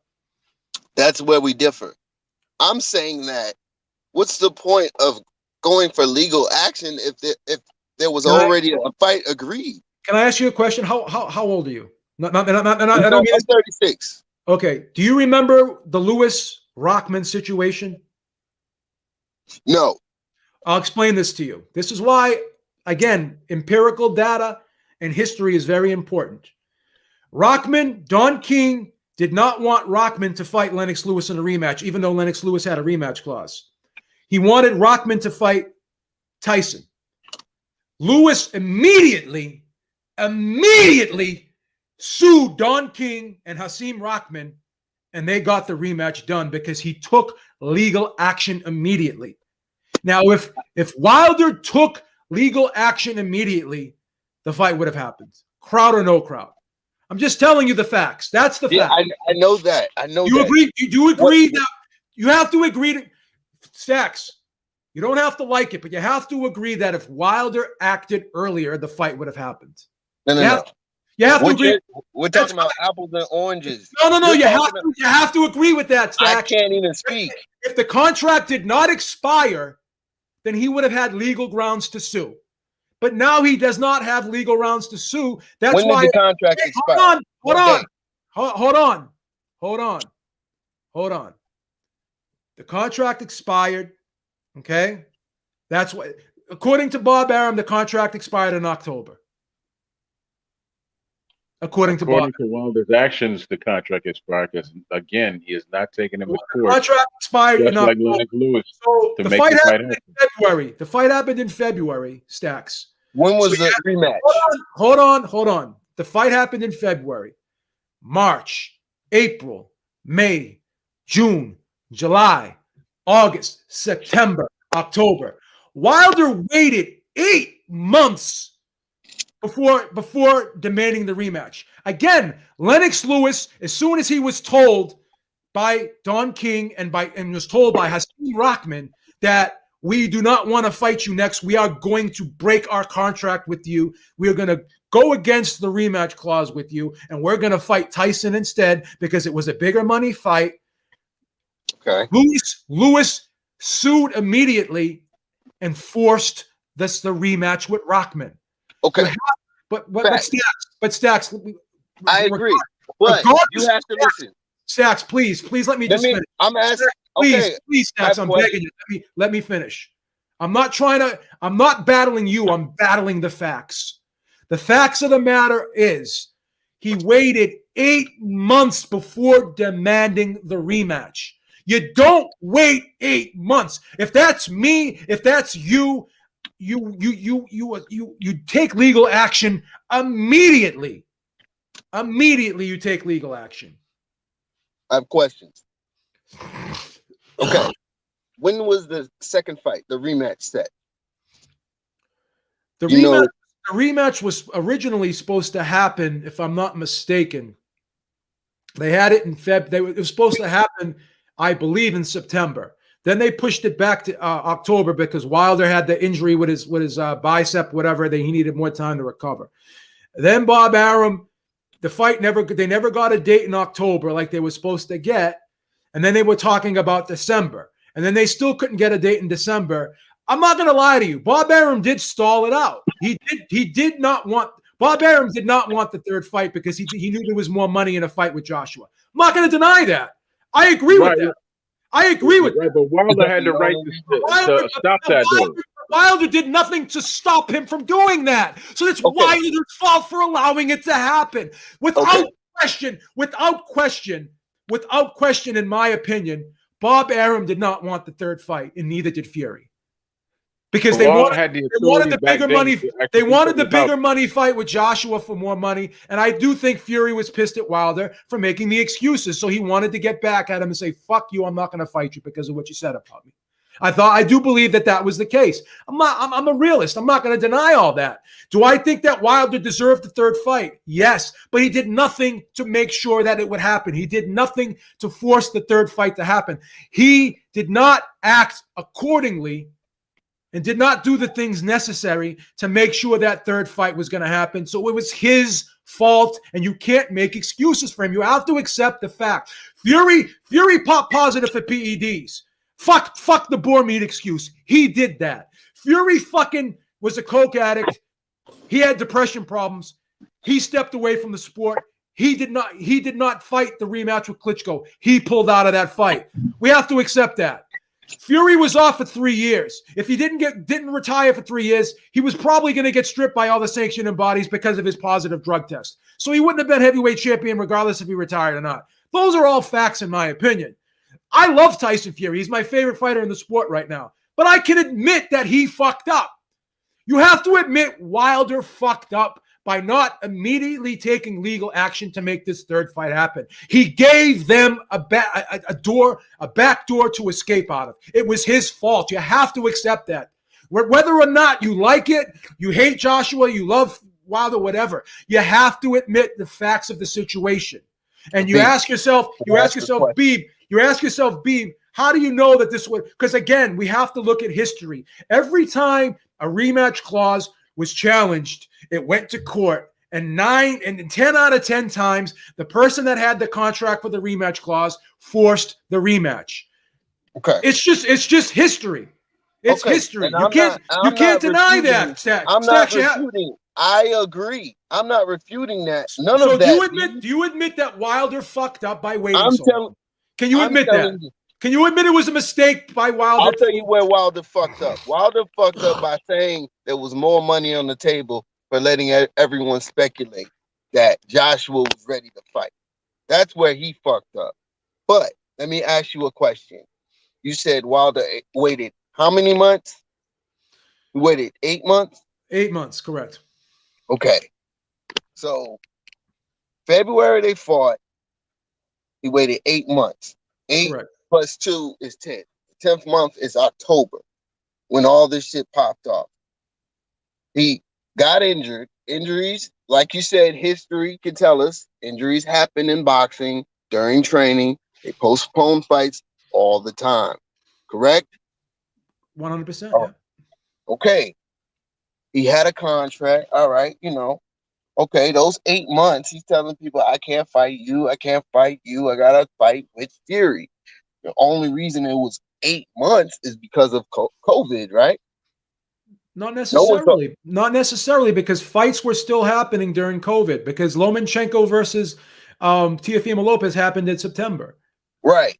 And Wilder was willing to fight with no fans. Who was not? I don't know willing? that. I don't know that. I don't know that or not. Well, I know Fury and Bob Arum were not willing to put that fight on with that's no correct. fans. That's correct. That's what Bob Arum didn't want to put the fight on with no fans. And hence why not just that fight, no major fight dealing with Top Rank is happening right now. That's what I'm saying. I'm saying that the only reason he said something is because they were like, we're reneging. No, that's reneging. He called renege. If he didn't say he wasn't fighting Wilder, he probably wouldn't even have said nothing. He probably would have just fought him again. But Stacks, here's the problem with your argument. I'm not disagreeing with anything you're saying right now, but you have to accept this, Stacks. Wilder could have stopped all of this by taking them to court immediately, like Lennox Lewis did to Hasim Rahman. You have to accept that, Stacks. It's irrefutable. It's irrefutable, Stacks. You have to accept that. They fucked up. So what are they in court for right now? They're not in court right now. They're not in court. They're in mediation. You know what mediation is? You have like a magistrate, and you know what Wilder's asking for now? He's not even asking for the fight. Now he wants to be compensated now. Now he's asking for monetary damages. He's not even trying to force the third fight. That's why they're talking about fighting Charles Martin. Now he's fighting. You know what he's fighting for now? He's fighting for money. He's not even fighting for the fight at this point. He ain't gonna get nothing. He's not gonna, again, Stacks. He fucked up. Fury fucked up. Fury fucked up in 2015. I love the guy. But I have to admit, he fucked up in 2015 and he paid for it. He was out of the sport for 3 years. Okay? He lost 3 years of his career because of his fuck-ups. Now, is that enough punishment for what he did wrong? I think so. When you have guys in America like Canelo who were getting 6 month suspensions, this guy got a fucking 2.5, almost 3 year suspension. I think he did cheat. According to the rules, he cheated. There's no question about it. It's irrefutable. But the fact of the matter is he paid for the crime. Did he not pay for the crime? He did 3 years. Look at Big Baby Miller. This guy got 3 chances and he still fucked up. 3 fucking chances. Thank God he's never coming back. And he didn't even get a suspension. He did 10 times worse than what Fury did. But at the same time, you want Wilder to fight Povetkin. Oh, can I step in here, please? Well, why did Wilder fight Ortiz? Step in. But because Ortiz, it's okay for Povetkin. Okay, but is it okay for Ortiz? But again, Stacks, you can't pick and choose the facts, Stacks. Did he fight Ortiz? Is Ortiz a 2-time PED? Is it two-time PED field? Did he fail 2 PED tests? Oh yeah. And he fought him. And he fought him twice. And he fought him twice. So stop it, Stacks. Please, Stacks. Come on. Right. Let me just say this, and then I'm gonna punch you. Stop the double. Stop. He's just gonna keep going. He's just gonna keep going. Miller's not here. Come on, brother. Give me you love Povetkin. What's the difference? Tell me the difference. To speak, man. There's no difference. There's zero difference, Stacks. That's the point. So why you want him to fight Povetkin in? Okay, nobody wants him to fight. I want to fight Povetkin because I think it's a good fight. That's why I want to fight Povetkin. I think it's a good fight. All right, cool. I think it's a 50-50 fight. That's why I want to fight Povetkin. Okay, cool. Yeah, let me jump I wanted to fight you real quick. Don't get me wrong. Stacks, man. Let me speak it. You're just gonna keep going. These conversations, when every time it gets to the Wilder, this and that, I have to question whether the sky's blue. Why is this wolf chasing me and my brother and blowing down different houses? Why are we going down a rabbit hole chasing this girl named Alice? And why is this dude with a peg leg shooting a damn whale in my pool? That's what these conversations sound like, fairy tales. The facts are the facts, man. You went 10,000 different places and haven't made one bit of sense yet, Stacks. The facts are the facts. No, please, brother, please. If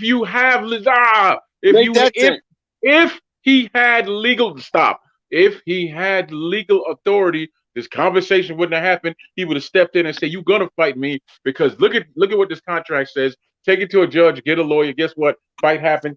Nothing to say." But he does not have any of that. That's just the facts. That's the reality of it.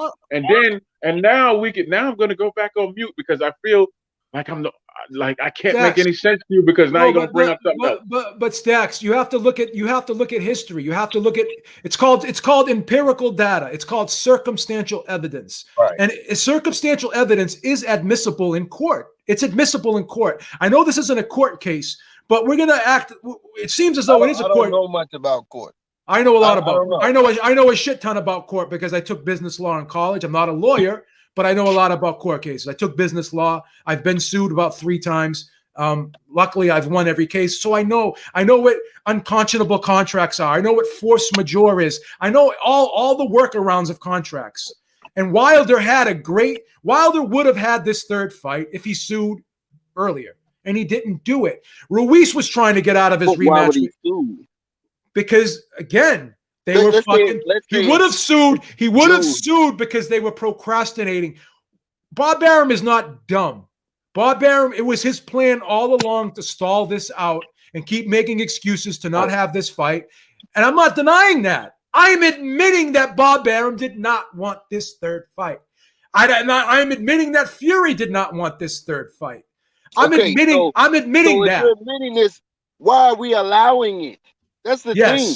Like people could have been stopped. It could have been stopped. It could have been stopped. The procrastination could have been stopped with an immediate lawsuit. You think I don't want to see Joshua versus Fury? I want to see them mix it up. Stacks, the argument is this. We can go back 10 years, we can go back 3 years, we can do all the revisionist history that we want. The only reason why this third fight is not happening right now is because Wilder allowed the rematch clause to expire. You have to accept that. Okay, so Troy's saying do you accept that? Can you accept? Yes or no? Do you accept that? Yes or no? Do you accept that? No, because it's a simple. But you have to accept it because let me talk. But you have to accept it. You have to accept it. He let the contract expire. You have to accept that. So if it's expired, can you take an expired contract to court? They didn't take it to court. They never went to court. It went to arbitration. It went to arbitration. If Fury agreed to the fight in October, it's June. It's hot. Let's rewind. It's June. But you have to answer the question. You have to answer the question. Have a good day, everybody. Have a good day. Before we move forward, you have to accept. Did he or did he not allow the contract to expire? Yes or no? You have to accept it. Yes or no? He did. Because if he didn't, the third fight would already be scheduled right now. The contract expired in October? Yes. Okay. So do you accept that? Yes or no? Do you accept that?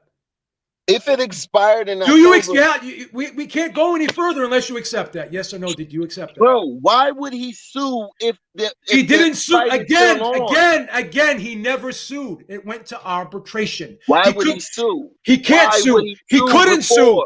He couldn't sue. He never sued. It went to arbitration. It went to a magistrate. Before October? He never because the fight was not going to happen. They were procrastinating. How did he know? Because he knew procrastinating. Because there was no date and there was no fucking venue set up. So he should have sued him in September. Should have sued him in fucking probably. If it was me, I would have sued him fucking probably in March or April. At least by April, I would have forced it. I would have demanded. We need to at least have a date. Doesn't have to. As long as they had a date, they could have still scheduled the fight in December, but at least they would have had a date scheduled and a venue scheduled, nailed down in March or April. So if the fight's in December, okay, the fight should have at least been announced 6 months earlier. So they should have had something done by June at the very latest. Worst case scenario. You have to admit, did they allow the contract to expire? The rematch clause. Did the rematch clause expire? Yes or no? I don't know if it expired. Did. I don't know. It Actually, did. I don't know. It did. I can't answer that because I don't know if it expired because Bob Arum. Why is Wilder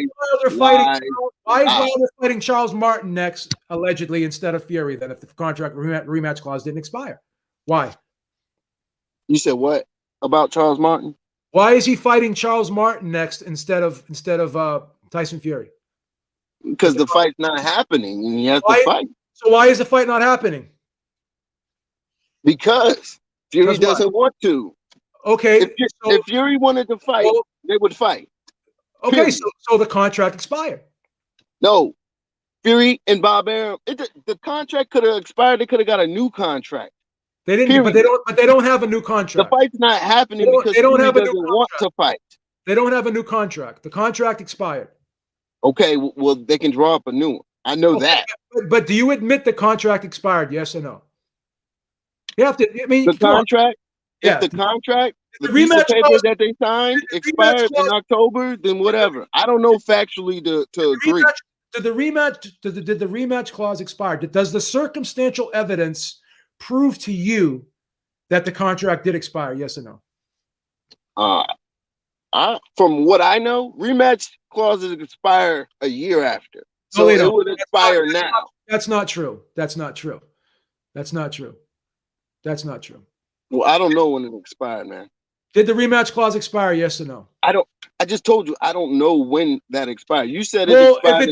If it expired in October, okay, then it expired. If it expired in October, did it expire? That is not the reason the fight is not happening. Yes, it is. Yes, it is. No, it ain't. Yes, it is. You agree with me that it ain't. I do. No, I don't. Fury and Bob Arum don't want the fight.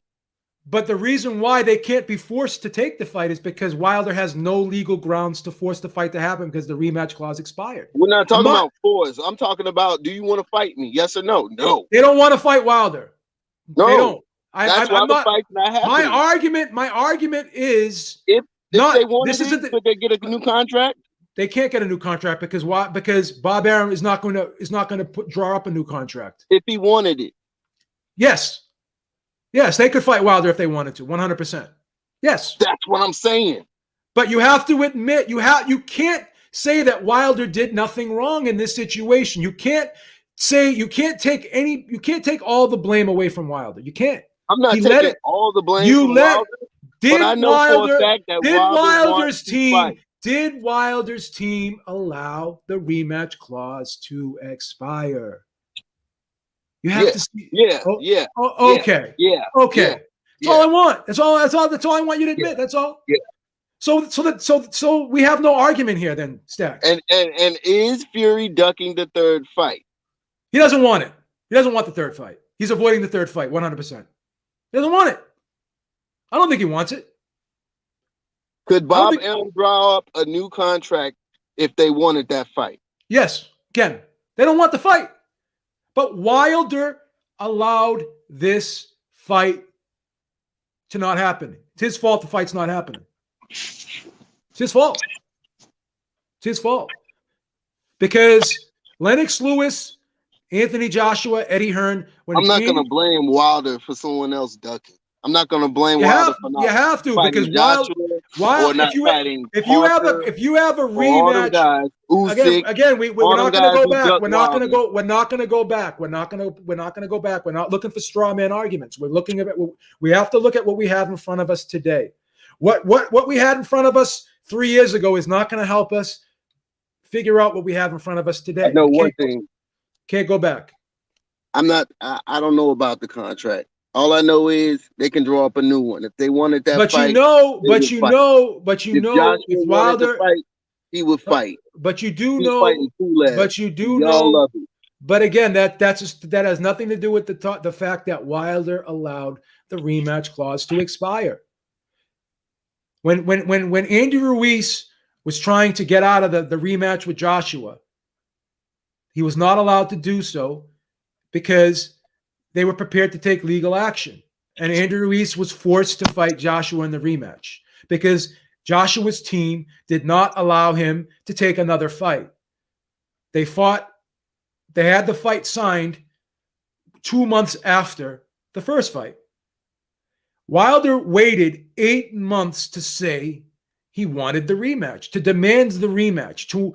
He waited 8 months to try to force the rematch. It was a tactical error. You have to accept it. You have to accept it. He waited 8 months. It was only reason he waited is because he doesn't matter the reason why. It was the wrong decision to do that. It doesn't matter. You allowed him. That doesn't you allowed prove that them. Wilder doesn't want the fight. I mean, it doesn't matter. We don't know who wants what. We do know that Fury and Bob Arum does not want the fight. We know that. We don't know if Wilder wants to fight because he's sending us mixed signals. We don't know. Do I know if Wilder really wanted the third fight? I'm going to say he didn't because he didn't act appropriately, and he wasn't assertive enough to make sure the third fight happened. So you're saying since Fury doesn't want the fight, Wilder doesn't want the fight, basically. I question I question and I have doubt whether Wilder wanted the fight because Lennox Lewis wanted. But you don't question if Fury wanted the fight. You know he didn't. Oh, I know 100% Fury didn't want the third fight. I know that. I'm not denying it. I'm not denying it. That's not the argument. So Wilder comes out and talks shit about the man, and you don't think he wanted that fight? You don't think he's pissed off that the third fight didn't happen? No. He could have been mad at himself too. No, he don't want. But at the end of the day, he wanted that fight. He wanted that fight. He didn't duck no Joshua or Fury. You just said Fury did not want the third fight. Now you're saying he does? I never said he does. What are you talking about? You're saying no, I'm talking about Wilder. Wilder talked shit because he was mad that he reneged on the third fight. He didn't renege on it because legally it was his legal right to not have the third fight because the rematch clause was expired. I'm not talking about legally. I'm talking about period. I'm going to continue to tell you. Wilder wanted the fight. I don't know if Wilder wanted to fight. He did. His actions suggest to me that maybe he didn't. So neither man wanted to fight. They're both playing us. That's what you're saying? You're saying that both men are playing us. I'm saying that Wilder is playing us. Yes. I don't believe what Wilder said. I don't believe Wilder. That's it. That's my opinion. I'm not saying it's fact. My opinion is Wilder did not want the third fight. So they're both playing us. They both didn't want it. You already confirmed that Fury and Bob Arum don't want it. Fury came out and said, "I don't want the third fight because he insulted me. He insulted gypsies. I don't like the fact that he made all these excuses." Well, I don't believe him. That's the reason. I believe he didn't want it. And again, that's because I'm not saying that's fact. He didn't insult no gypsies until 8 months later, remember? So what was all the 8 months stalling for? Because he didn't want the fight. Because Bob Arum never wanted this third fight from the beginning because he always wanted the Joshua fight, in my opinion. I'm not denying that. I'm not denying that. But once again, if you're Wilder, you're supposed to step up. You're not supposed to wait till October to open your mouth. You're supposed to open your mouth in April, May, or June. And you're supposed to say, you know what, this has gone on long enough. I'm going to take legal action. I demand that we get this fight signed. It's signed, sealed, and delivered for whatever we can fight, whatever we can do it. Why couldn't Wilder and Fury fight in Saudi Arabia? If they couldn't have a live gate in the United States, why couldn't they just fight in Saudi? Because they didn't want the fight, Fury and Bob Arum. Well, why didn't Wilder say, okay? Why didn't Wilder's team say, okay, so we can't have this fight in the United States with a live crowd? Why don't we just do it in Saudi? See, Wilder and his team fucked this up. You have to accept it. You have to accept it. Well, then you're going to the Spence and Crawford narrative. I'm not worried about. I'm not worried about. I'm not worried about Spencer Crawford right now. I'm talking about Wilder and Fury. You're arguing that both men are playing this stuff. You're saying both men don't want the fight. I think Deontay Wilder has been playing all of you guys for the longest time, and you just keep accepting it. He's using you guys. And Joshua's been telling the truth. Joshua hasn't been playing. I don't think Joshua's been playing us at all because you can either choose. Did you watch that Pulev fight? Yeah, I did. It was a joke. So what? That was his last fight. So that's what? who he's fighting. That's who he's been fighting. Guys like that. So, but you think Joshua's telling the truth while Wilder's fighting killers? I'm not worried about who's telling the truth. I know what I believe and what I don't believe. Giving us crazy knockouts and fighting killers while Joshua's fighting bums. Wilder's fighting killers? Looking cute in his own way. Wilder's fighting killers? Really? Dominic Brazil's a killer? Who did Wilder fight last and who did Joshua fight last? Listen. Wilder fought Fury. Answer that. No. Wilder fight last. And who did Joshua fight last? Wilder fought Fury and Joshua fought Pulev. We're not going to argue that. Okay. So what's your point? Pulev and Fury, who do you think is a bigger challenge? Fury. Okay. So between Luis Ortiz and Pulev, who do you think is a bigger challenge? Because he fought him 2 years ago. Yeah. So we're doing revisionist history. No, I'm just saying. So we're doing revisionist history. Not playing us. You think Wilder's playing us. Meanwhile, Wilder's fighting the fights we actually want to see. Listen. And trying to get the fight. Listen. Everybody in this heavyweight division is taking substandard fights. Everyone is doing it. Not one guy playing us too. Then he's not playing us. Because I already know that that's not a great fight. I never said that was a great fight. But is Joshua versus Fury a great fight? Yes or no? Is that going to be a great fight when that happens in May or June? Yeah. Is Joshua Fury going to be better than Deontay Wilder versus Charles Martin? Do you have to think about that? Do you have to think about that? Yeah, I had to think about that because Joshua's gonna get outboxed. Come on, and Charles Martin's gonna build the fight. He's gonna sell the fight. So you think Deontay Wilder versus you're gonna watch everybody who hates Wilder. I am a degenerate. I watch every fight, regardless of how bad it is. So I'm the wrong example to use. Well, everyone in the chat who hates Wilder is gonna watch it. Tell me I'm lying. Everyone's going to watch it, but what fight is a better fight? Is everyone going to watch Fury Joshua over here? Yes. No. Yes, they are. No, they're not. No, they're not. You have to make Joshua got knocked out. You have to make a decision, Stacks. Do you want to be when Joshua got knocked out, the zone was free. Do you want to be objective or do you want to be I'm giving you facts. No one's going to watch. Maybe over there in the UK? Are you with the population smaller? Are you going to sit here and say that Wilder versus Charles Martin is a bigger fight than Fury versus Joshua? You're going to sit here and say that because Wilder is the face. Are you going to say that? Yes or no? Is it a bigger fight? Yes. In terms of what? Revenue? No. Is it a bigger fight in ratings? Ratings in America? Yes. Ratings in America? I disagree. I disagree. Where's it's on the zone? Fury Joshua on the zone? Probably will be on ESPN pay-per-view. And ESPN, yeah, it'll be on ESPN pay-per-view. How many pay-per-view buys you think it does? In my opinion, yeah, at least 1.5 million. 1.5 million. That's my opinion. John, what's happening? Let John have that. Hi, babe. I've got a question for Stat. He thinks that Wilder Charles Martin is a better fight than Joshua Fury, and Joshua hasn't fought anybody, but Joshua took Charles Martin out in 2 rounds. I need him to explain the logic behind that to me. Joshua hasn't fought anyone. Wilder's fighting the killers, and now you're talking about Wilder fighting somebody that Joshua fought years ago, knocked out in 2 rounds, and you're trying to say that's a bigger fight than the undisputed fight. You need to explain that. Well, I'm in America. No one knows Joshua over here.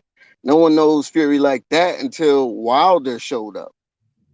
Okay, Wilder. Yeah, but you're Wilder trying to was say the- like Wilder's fighting killers. This is a man Joshua knocked out in 2 rounds. He really threw 2 punches at him, and he put him If down. you talk to both people times. over here, they say last time I saw Wilder, he was getting his ass whooped. They don't say Fury. They don't talk about Fury.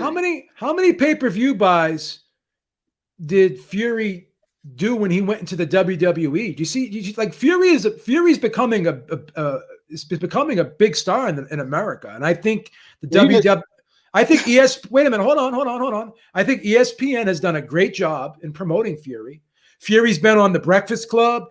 He's been on Joe Rogan. Fury's done a great job at promoting himself here in America, and I think he's become a pretty decent star in America. I'm not saying that he doesn't have more work to do, and I'm not even saying that Wilder fight didn't contribute to a lot of that. He's a bigger star than Wilder.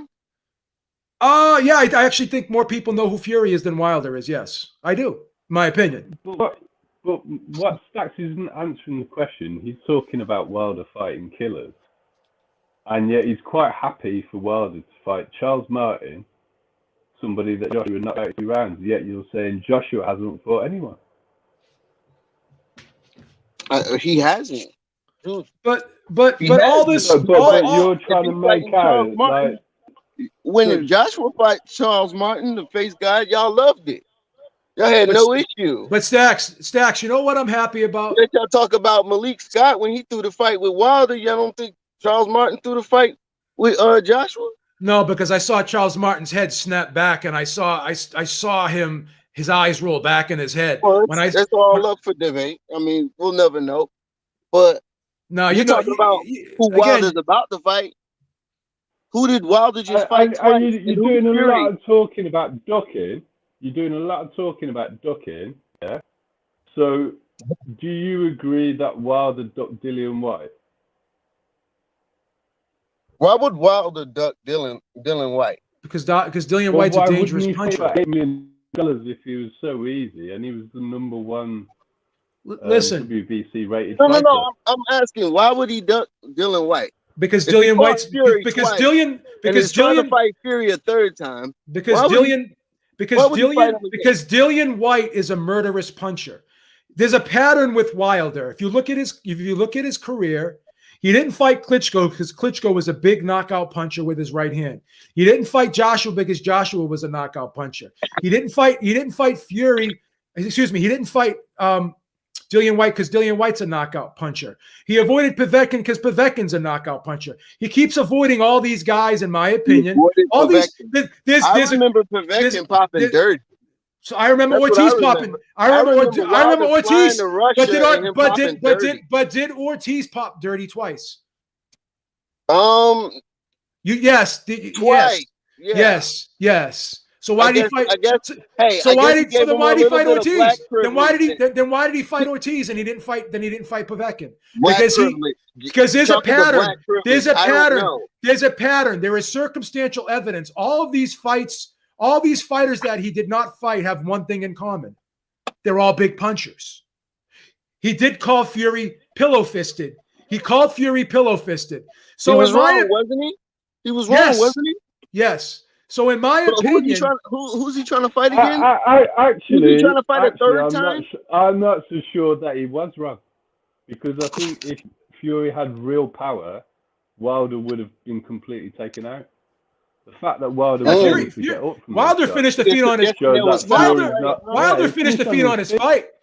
He finished the fight on his feet, as John just said. Wilder finished if Fury was a big puncher, Wilder would have stayed on the canvas. He wouldn't have got up. So that still doesn't confirm that Fury's a big puncher. As for saying he didn't fight Dillian White because he had the Tyson Dylan Fury White fight. is the same guy. The same guy who Dominic Eddie Hearn offered Deontay Wilder a fight with Dillian White for $8 million while Fury was still retired before he came back. So why didn't he fight him then? Because Joshua, he said he'll fight Dylan White if Joshua was next. If the winner gets Joshua. What's that got to do? Eddie Hearn didn't guarantee that. Why so is that a he didn't reason take the to fight. not fight Dillian White? What's that got to do with anything? You're being offered Because he huge probably amounts already of had money. another fight planned. If you're Wilder, who did he fight instead? But if you're who did Wilder actually fight instead, Chris Arreola. But if you're Wilder, but if you're Wilder and you think that you can beat Dillian White, then why do you need a guarantee that if you win, then you're going to fight Joshua? Why would you need that guarantee? $8 million is a lot of money. Why would you turn down $8 million? Why would you turn down $8 million to fight Dillian White and fight Chris Arreola for $1.5 million? Why would you do that? We don't know what he got off the table, man. You sure we do it? Because we can just go to the reports to the commission, because we don't know what these guys get in cash, man. We have an idea. Like that. Are you going to sit here and say that he would have gotten less money to fight Dillian White than he would have to fight Chris Arreola? Are you honestly going to say that with a straight face? Do you believe that? First of all, do you believe that? Do you believe that? Do you believe that? Honestly, yes or no? Do you believe that? Yes or no? Yes or no? Do you believe that? Ask the question again. Ask the question again. Do you believe that he would have gotten more money to fight Chris Arreola than he would have gotten to fight Dillian White? It's the Dillian White fight. If the Dillian White fight was in the UK, that fight would have been gigantic. Who was he supposed to fight? Gigantic. That would have been gigantic. No. Chris Arreola was a step in. Who was he originally supposed to fight? I forgot the opponent he originally had, but he already had an opponent. Well, regardless of the fact, he never fought Povetkin, and he never fought Dillian White. He never fought Klitschko, and he never fought Joshua. And all of those guys have one thing in common: they're all power punchers. They're all power punchers. And then he goes and fights the guy who he said, quote unquote, was a pillow-fisted. He took the fight with the pillow-fisted fighter over the guys who could punch. That is irrefutable. Are all those guys that I just mentioned harder punchers than Tyson Fury? Yes or no? Well, after Fury's last fight, we don't know, right? Yeah, we do know, because again, look what Povetkin did in his last fight to Dillian White, knocked him out cold. Look what fucking Dillian White did to Chisora, knocked him out cold. So we already know that once those guys land clean, they're putting guys out. Fury has never one punch knocked out anybody in his career, regardless of who it was. So Luis Ortiz, the dude he fought twice, he didn't fight. Okay, he wasn't a power puncher either, right? Excellent. Who's Luis Ortiz knocked out in the top 10? Which top 10 heavyweight? The same guy that Joshua begged the sanctioning body to remove him as his mandatory. Look who Povetkin fought. Look who Povetkin fought in his career. Well, hold on a minute, Dave. Let me address this. Right. Go ahead. Eddie Hearn signed Ortiz because he was going to be the mandatory, and he tried to build Luis Ortiz up in the UK. Luis Ortiz fought Dave Allen and couldn't knock out Dave Allen. The referee had to stop it with Allen on his feet. He also fought Malik Scott. He couldn't stop Malik Scott. Luis Ortiz could not stop Malik Scott. Luis Ortiz labored to a 6-7 round against 42-year-old Tony Thompson. And you want to tell me that Luis Ortiz is a murderous puncher?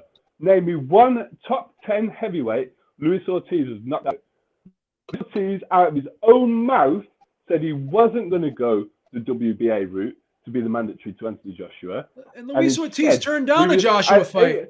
Yeah, and instead he was going to go. He turned down a Joshua fight for more money. He took the fight with Wilder for less money than the Joshua fight. Because also he knew the fight with Wilder was actually there. He knew it was the easier fight, and he nearly won.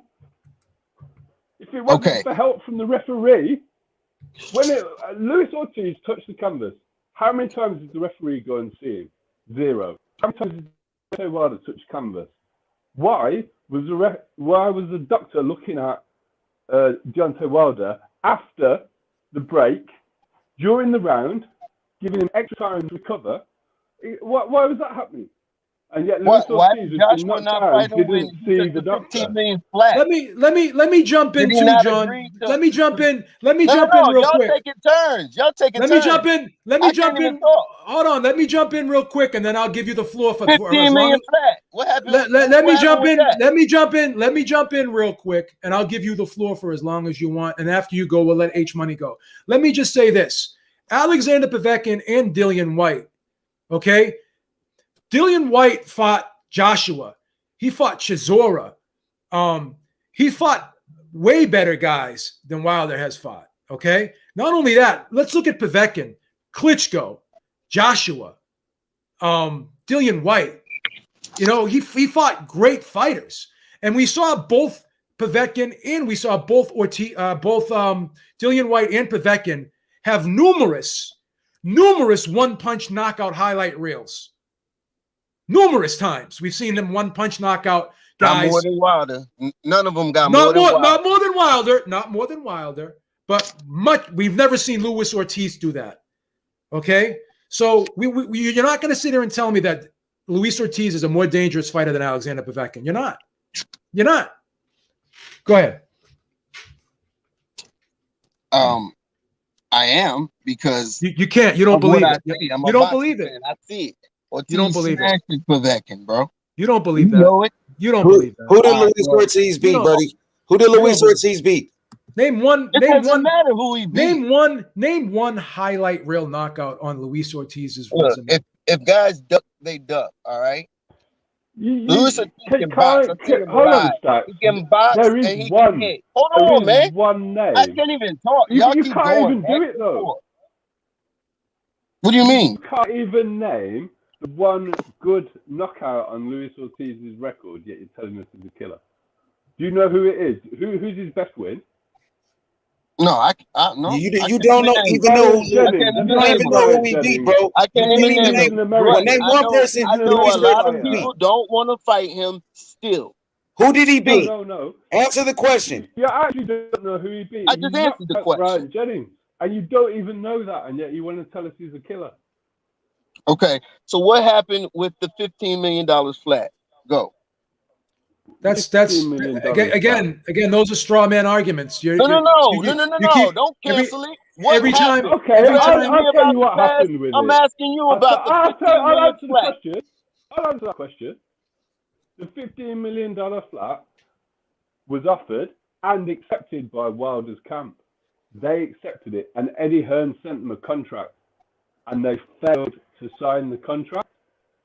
So the WBA enforced a mandatory. Do you know what mandatories are? Do you know what they mean?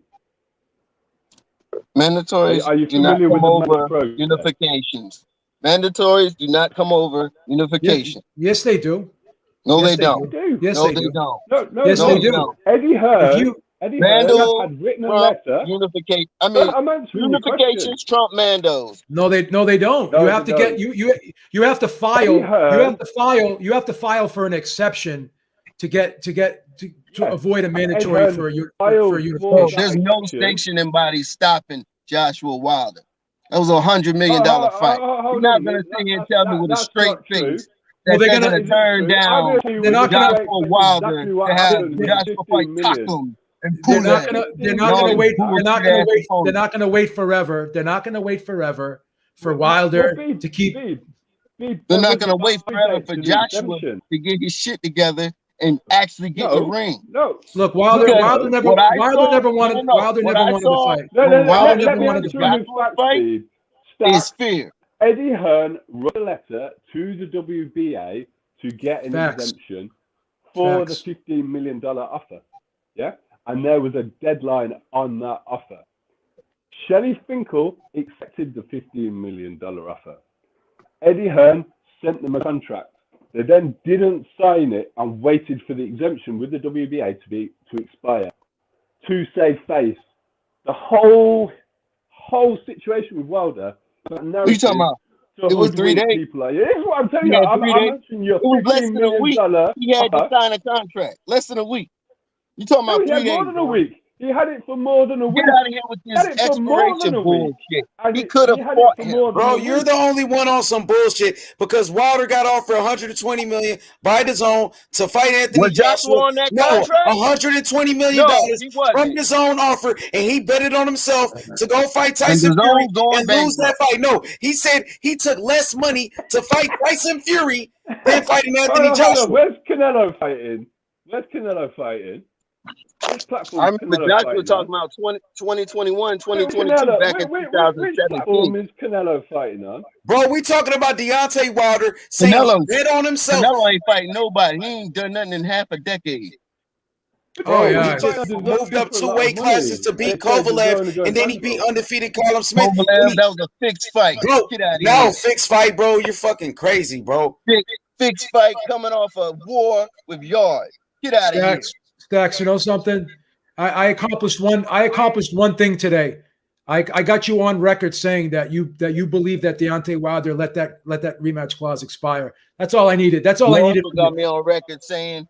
I also got I got you on record. I got you on Bob, record saying Al, that. and Fury don't want that third fight. As long as I got you on record saying that, then I'm happy. I can die tomorrow. And as for the zone offer, All I know is I'm a true boxing fan. I'm not worried about no expiration dates. I'm worried about the fight. Let's talk about Deontay Wilder. Wait, let me say my piece, B. Let me say my piece. Let's talk about Deontay Wilder turning down $120 million to fight Anthony Joshua on the zone. Joshua wasn't on that contract. He said he bet on himself to fight he bet on himself to fight Tyson Fury for less money, and he lost all the fucking leverage when he lost that fucking belt. That's what happened. He bet on himself and lost. He bet on himself and fucking lost. So Stacks, when you say Anthony Joshua's name wasn't on the DAZN offer, why did Look who Joshua fighting? Pulev. Let's talk about Pulev. Why? Because let's talk about Pulev getting his ass whooped the fight before that, and then landing a good shot. Let's talk about that. Let's talk about all these bums. Let's talk about the cherry picker. Who mandated the Andy Ruiz wasn't a cherry pick though. Who beat more champions? Anthony Joshua, Deontay Wilder. How many champions did Deontay Wilder beat? How many champions? Now answer yours. How many champions did Deontay Wilder beat? Yes or no? How many champions did Deontay Wilder beat? Yes or no? Let's talk facts. Let's look at his resume. Who's his best win? Luis Ortiz. You ain't answered nothing. Bermain Stavern. Bermain Stavern, right? Stavern's such a killer, right? You ain't answer. Stavern's such a killer, right? Who did Stavern beat? How many champions did Wilder beat out of 42 fights? You answer my question. What's your question? I'll answer it. Both of you answered. The whole panel. What is your question? Cherry pick. That's fine. All right. Was Andy Ruiz a cherry pick? Yes or no? No, it wasn't. He was a late minute replacement, first of all, because Anthony Joshua was supposed to fight against Big Baby Miller, who tested positive. Late minute replacement. They could have chose Michael Charr. They could have chose motherfucking what's the dude name? Michael Hunter. They could have chose Emmanuel Charr, Michael Hunter, but Eddie Hearn chose the biggest threat was fucking Andy Ruiz, who had a great performance against Joseph Parker. Arguably beat Joseph Parker in that fight. So why don't Joshua fight Big Baby Miller now, since y'all want Wilder to fight Povetkin? Can't fight Big Baby Miller. You not, can't fight him. Why? Suspended. Why? He's suspended indefinitely right now. Why wasn't Povetkin suspended? Maybe because his dad. He was suspended. He was suspended. He did his time. He hasn't popped. He hasn't popped positive. No, he wasn't indefinitely. Because he didn't pop. Right. Because he didn't pop positive for multiple drugs multiple times. I don't think Big Baby Miller is definitely suspended. Bro, it's time to move on, bro. Take the loss. Stop blaming Mark Breland. Take the loss like a man. What are you talking about? You just said Fury doesn't want the third fight. Big Baby Miller. Big Baby Miller cannot get a license in any state right now.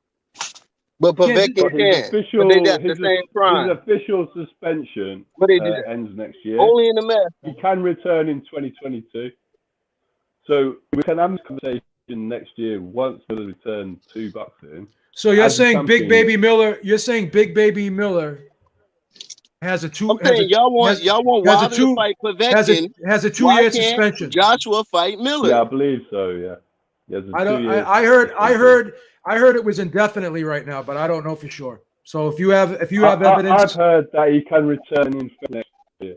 yeah, I heard from Aram that Las Vegas will never give him a license again. Yeah, no, that's true, but that's only Las Vegas. Yeah. I believe, But anyway, John, we know he's gonna. But anyway, John, we know. But anyway, John, we know he's going to be gone for a long time, so he can't fight anybody for a long time. Also, as a champion, you have to fight people rated in the top 15. So Miller's got a long way to get back to a rating in the top 15. He's gone for at least a year. Big Baby Miller. Whereas Povetkin could be mandatory for the WBC. And I question, White, which has already been scheduled, then he would be a mandatory for the WBC. If Wilder beat Povetkin, he would make himself a mandatory for the WBC, and that would give Wilder a route back to a world title shot. If he was to fight and beat either one of those guys, he would definitely add some stock to him. You know, he's not going to get anything. He's not going to get anything. He's not going to get anything by beating Charles Martin. He's not going to get anything beating Charles Martin. Well, no, he would get. That's not true, babe. Charles Martin's quite high up in the IBF. Yeah, I gotta agree with you. He's gonna get some work, man. If Wilder fought Charles Martin, that would certainly get him highly rated in the IBF. I think. Yeah, because Charles Martin and Pulev. I think Kawanaki was behind Pulev. Let's see what Charles Martin's ranked. Let's see what Charles Martin's ranked right now by the IBF. Charles Martin versus Pulev, because they were looking at getting him to fight Helenius. Actually, Charles Martin is ranked number 2 by the IBF currently. And is Helenius number 1? No, there's actually there is no number 1. You know what it says for number 1 right now? It says not rated.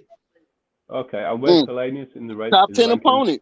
Alexander Usyk is ranked number 2, and Michael Hunter's ranked. It's Charles Martin number 2, Alexander Usyk number 3, Michael Hunter number 4, Hrgovic number 5. Helenius isn't even in here actually. Because I thought he got high up the ranking by beating Kawanaki. It's so funny how Charles Martin is always ranked in this high. No matter how many times Charles Martin gets beat, he's always in the IBF's top 5. Isn't that ridiculous? But that is ridiculous. But I think Charles Martin's better than advertised. I think y'all are talking about Pulev. He's a genuine top 15 fighter. I think he's a top 15. I don't think he's a top 5. Where's Pulev ranked? No, but Pulev's just got beaten, so he was the number 1. And the reason the number 1 isn't rated is because Pulev just got knocked out. Where's he at right now? That's a clean knockout as well. But whether or not someone's ranked number 1 or not, it still doesn't mean that they're the mandatory, because when Dillian White was ranked number 1, and no, the IBF does work differently, doesn't it? Though I think they're quite strict. I'm not sure. When I read the bylaws of these sanctioning bodies, it says that it says like this. It says, I've read all 3 of them, and I looked for this specifically, and it says that the sanctioning body reserves the right to deem who they feel is a mandatory challenger. So you remember when WBC, when Dominic Brazil was ranked number 5? I've read all the bylaws for WBC. I haven't read them for the IBF. Yeah, it's crazy because I specifically looked at all of them, and it's so convenient that they did that. And the reason why they did that was because if they wanted to make a mandatory fight that was a bigger fight, even though if the guy wasn't ranked number 1, like for instance, in the middleweight division when Canelo was unproven and he wasn't ranked number 1 yet, whatever, there was other guys that you could argue that were more accomplished than Canelo. So if they just decide they're going to make a specific guy a mandatory, regardless if he's ranked number 1 or not, they're going to go for the same. That gives the sanctioning bodies the opportunity to put the biggest money fight as the mandatory if they decide to do so. That's the only reason why they did that. That's the only reason why they did that. Yeah, no, I'm aware of that. I just haven't read the bylaws. Yeah. Because they seem to make not very big money fights mandatory regular. Yeah, they all the sanctioning bodies do things differently. So we'll see. But they also tend to have, in my opinion, I think their rating system is always the worst, in my opinion. Yeah. The fact that Breland was mandatory wasn't very good. Yeah, they always seem to Fury to become mandatory. Yeah, they always seem to put the worst possible guy in there as the mandatory. Their mandatory fights always seem to be the weakest fights, to me, anyways, in my opinion. Guys, why didn't Dylan White fight Brazil for that number 1 spot? Because Dylan White was complaining about his number 1 spot years ago. And Brazil offered him a fight for that spot, and he turned it down. If he wanted Wilder. No. The fight was made, and then Brazil backed out to fight Wilder. Dylan White was made. The fight was made. The fight was never made. The fight wasn't never made. The contracts were exchanged inside, and Brazil pulled out. The fight was never made.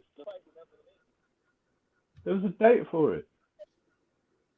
All I know is I see why the fighting challenges. Joshua ain't fighting nobody. Well, okay. So what you mean, bro? Joshua fought the best competition in the heavyweight division. He beat the most former champions, bro. What are you saying? He beat the most champions. Who are these challenges? He got the best resume. Explain to me how he got the best resume in the heavyweight division, bro. Klitschko was old, bro. Klitschko was old. What about Dylan White when he knocked out Dylan White? Klitschko was old when he knocked out Povetkin. What about that? Povetkin? What do you mean when he knocked out Povetkin? Stacks. How is Povetkin's a career cheater? That's it. How is he ain't get off the door? He knocked out Charles Martin. Stacks. How is Ortiz a better fighter than Povetkin? Y'all complaining about Charles Martin when Wilder fight him. Bro, he knocked out Charles Martin first. If you want to see Wilder fight Charles Martin so bad, Joshua knocked him out first when he was a champion. What about AJ when he beat Andy Ruiz in a rematch? What about AJ when he beat Joseph Parker? Champion after champion. Okay, so Joshua's fighting who next? Didn't Wilder sleep? He gonna fight Tyson Fury next. Okay, didn't he watch him go down twice in the first fight? 3 times? I watched him get up as well, and then I watched him batter Wilder. I'm trying to figure out where is this killer, these killers that Joshua's fighting. I just named them. Dylan White, the guy. Right, hold on a minute. But he got knocked out by a cherry pick, though. He got knocked out by a cherry pick in a rematch. Came back like a true champion, bounced back like a true champion, made his adjustments. A true champion goes. I don't want to do the same thing, bro. He fought backing up all night. Hold on a minute. I've got a serious question for you. Was Tyson Fury a cherry pick? Was Tyson? No. He was out the ring for like 4 years. He was, 300? He wanted, hold on. He wanted Klitschko. Klitschko wouldn't fight him. Joshua, wasn't even on the map. When did he want Klitschko? Klitschko was retired. He's been trying to fight you. Baby. And stop lying, man. Fight Klitschko. Klitschko said he has to defend the belt. He wanted to fight remains. I already told you, Stacks, that Shelly Finkel came out and said that they turned down the Klitschko fight. It's on record. Facts. It's on record. Duck the fight, bro. You have to deny it. You can't deny it, Stacks. It's irrefutable. It's on record. All you have to do is Google it. All right, Shelly Finkel says Deontay Wilder is a baby. He's a baby. He's not ready for Klitschko right now. Facts. Who managed Klitschko? Who managed Klitschko? Shelly Finkel. Shelly Finkel. Okay, I'll Google it. They had a gentleman's agreement. Who was the WBC champion before Berman Steven? It was vacant. Retired. Vitali had the WBC belt before then. And then what year did he retire? And what year did he retire? He retired, I think. 2013. 2000, yeah. I don't remember. What year did Wilder turn pro? 2008, 2009, I think he turned pro. Yeah, exactly. So he had 4 years to fight Vitali. No, he wasn't for the WBC title. I ain't say Vitali ducked him. No, Vitali don't duck no. Well, no, I'm asking you why Wilder didn't fight it. Vitali retired in 2013. You're asking me why Wilder didn't fight? Wilder's just fighting killers. He's just out there fighting killers and champions. Why didn't Wilder fight either of the brothers? Same manager, same era. He wasn't at that level.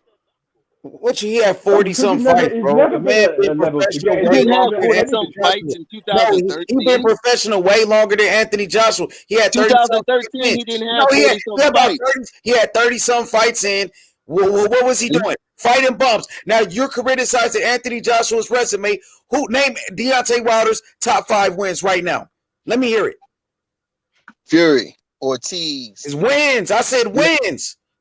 Well, okay, wins. Okay, you know Ortiz, that, don't you? Brazil. Anthony Joshua knocked him first. Are you serious? And Joshua beat him first. How long did it take Wilder to do it? It doesn't matter. Now name the fighters. Brazil that Joshua knocked out first. Go ahead, continue. I mean, Brazil's built similar. Give me the 5 names, bro. Let's go. Brazil don't count, bro. So you said who you say, bro? Fury, who he lost to. He didn't beat Fury. So give me some guys that he beat. How about you give me a time? No, answer the question. Don't duck my question. What do you mean don't duck your question? Name 5 fighters Deontay Wilder beat right now. His best 5 wins. Brazil, Ortiz. He should have won over Fury in the first fight. Oh my God! How should have? All right. He slept that boy. This is crazy. No, he didn't. He got on Areola. 10. What are you talking about? That was a record. Oh my God! Areola, you can do that. Eric Molina stats. Was Eric Molina a good defense by Deontay Wilder? Oh yeah, another guy that Molina was a killer. And he fought a 6 fight against Joshua. He threw the fight. He threw that fight against Joshua. Watch it again. Oh my God! Watch it again. Hey, watch it again. Beeb. These guys are conspiracy theorists, bro. Stacks. Are you sure you want to keep going down this road? I don't want to insult you, but you're really embarrassing yourself. I'm embarrassing myself. How? This is on the internet. Bro, people can see this. Y'all can debate. Hold on, you're embarrassing yourself, man. All day. You're embarrassing yourself. Wilder wants to fight. Joshua doesn't. Fury doesn't. They're being hoes. They don't want the fight. You admitted it. You could talk about contracts expiring. I don't think Fury wants whatever expiring. You can talk about whatever. If 2 men want to fight. Why would talk Fury about all this new age bullshit all day? But if 2 men want to fight, they're gonna fight. Wilder wants to fight. Do you think Fury is afraid of Wilder after knocking him out and beating him up the whole fight? Do you think he's afraid of Wilder? Did I say he's afraid? Do you think he's afraid of Wilder? Did I say he's ducking the fight? You're saying he's ducking him, right? He's ducking. So why is he? So don't you think he's taking on? And you admitted it. I do agree that they don't want the 3rd fight with Wilder. All right, then. So what's the problem? They'd rather fight boxing. Y'all want to talk about contracts for what? But is the 3rd fight not happening because of Wilder not exercising his rematch clause? The 3rd fight is not happening because Fury and Bob Arum don't want it to happen. But again, you just said it. But again, you just admitted that Wilder allowed the rematch clause to expire, so that's why he's not fighting him right now. Exactly, because he didn't want the smoke, B. Wilder didn't want the smoke. That's why he let the contract expire on purpose. I don't care about no contract. They could draw up a new one if they wanted to fight. And then I explained to you when Hasim Rahman and Lennox Lewis had a rematch clause, and Don King tried to tell Hasim Rahman, we're going to fight Tyson instead of Lennox Lewis. Immediately, once Lennox Lewis found that out, he sued Hasim Rahman and Don King, and he forced the rematch. Again, if Wilder really wanted this third So fight, one man's ducking. and again, you blame again, Wilder. Bro, again, Fury's again, ducking, again, but you again, blame again, Wilder again, for ducking. again, All right. again. I'm going to say this 1,000 times. It's irrefutable. It's irrefutable. If Wilder really wanted the third fight, he would have took legal action before October, and then he could have forced the third fight with Fury. But he waited till October, and then he went to mediation, which isn't even it's not even like a courtroom type setting. It's basically you have a guy who's a mediator, who's a magistrate. It's not even a court. Okay, it's not even a court. It's not even. You can't legally bind anything in a mediation. So now he put himself in a situation. Look, that's all up for debate. I don't know nothing about that. You do know something about it. I know what I do know. I've got a question for you. They don't want to fight. Joshua don't want to fight.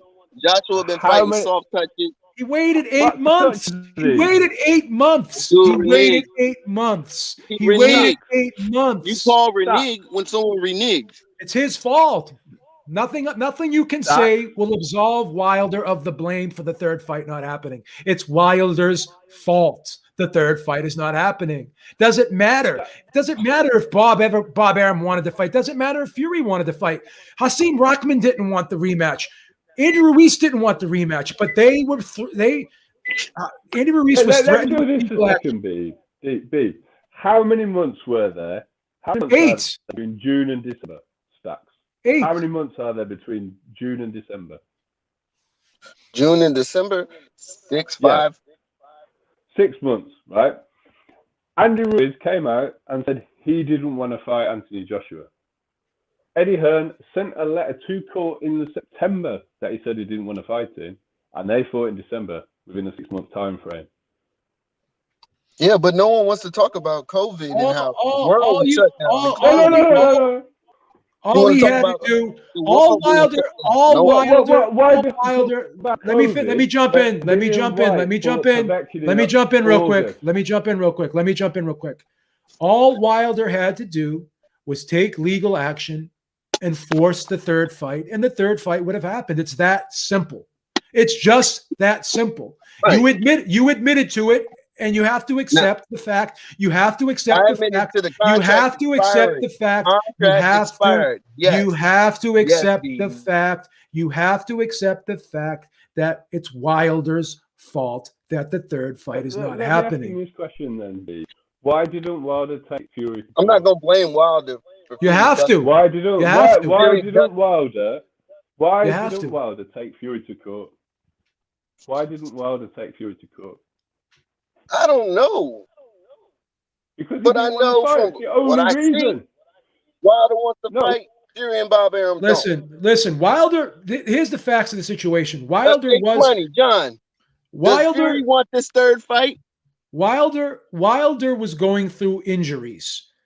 Okay, the fight was postponed the first time because Wilder was injured. He had to get surgery on his left bicep. And again, so what happened was Wilder had to do rehab on that arm. So what he should have done was he should have took the fight. He should have went to court and said, I can't fight right now, but I want to force this fight. And he could have said, I have an injury, so I have an excuse why I can't fight right away. And then he could have said, because of COVID, we're having a hard time getting venues or whatever. He could have taken legal action, and he could have at least had a date scheduled and solidified down the road. He could have. So the fight happened in February. He could have had the fight scheduled. He could have sued and had a guarantee that the fight was going to happen at a particular time. And once the fight didn't have to happen within a specified point of time. The fight had to be signed, sealed, and delivered within a specified time. So if they had a deal made, guaranteed deal made for the fight, then Wilder could have forced a rematch. They didn't even try to negotiate a date. They just let the contract expire. Wilder didn't even say, well, I'm recuperating. You heard that from Shelley Finkel? In October, Fury went on record saying he wanted to fight this year, and he wanted to fight Wilder in December. And nothing happened. And that happened in October.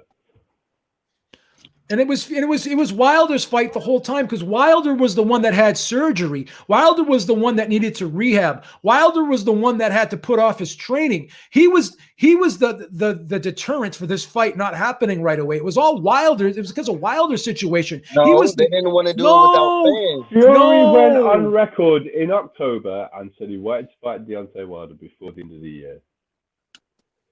He said what? And that's when they knew the contract was up. That's when they knew it was up, in October. Fury He said what? I didn't hear the last part. Fury put pressure on Wilder to fight him before the end of 2020 because Fury said he wanted to fight that year. And Wilder didn't make a single statement to the press. Nothing. He was AWOL. Wilder didn't want that then fight. They announced Fury the fight? contract had expired. Wilder didn't want that fight. The contract had expired. So why didn't Fury fight in December like you said? Because he was in mediation. He couldn't fight in December. He was in mediation with Wilder. There's all sorts of potential reasons as to why that didn't happen. One of them is mediation. And another one was he was being advised to wait for Joshua. There's all sorts of advised to duck. It is possible. Call it what it is. It's possible BT didn't want to pay him what he wanted to. How? He called him out to fight him in October. And Wilder didn't agree to fight. Can you explain why that is? The first time the rematch was scheduled, then they had to postpone it because Wilder had to have surgery on his left bicep because he tore his left bicep. That's a fact. That's already a fact. In October 2020, Fury called Wilder out, said he wanted to fight him before the end of the year in December, and Wilder didn't respond. And yet you're saying that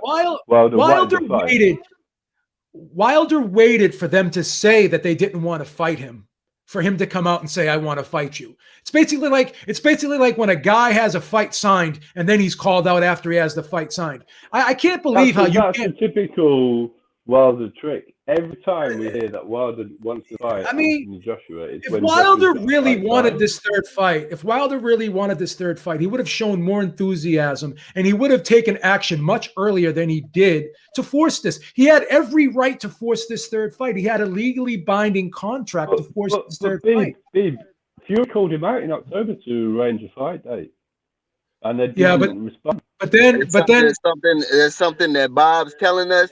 That's a lie. There's something that wasn't what. Just wait.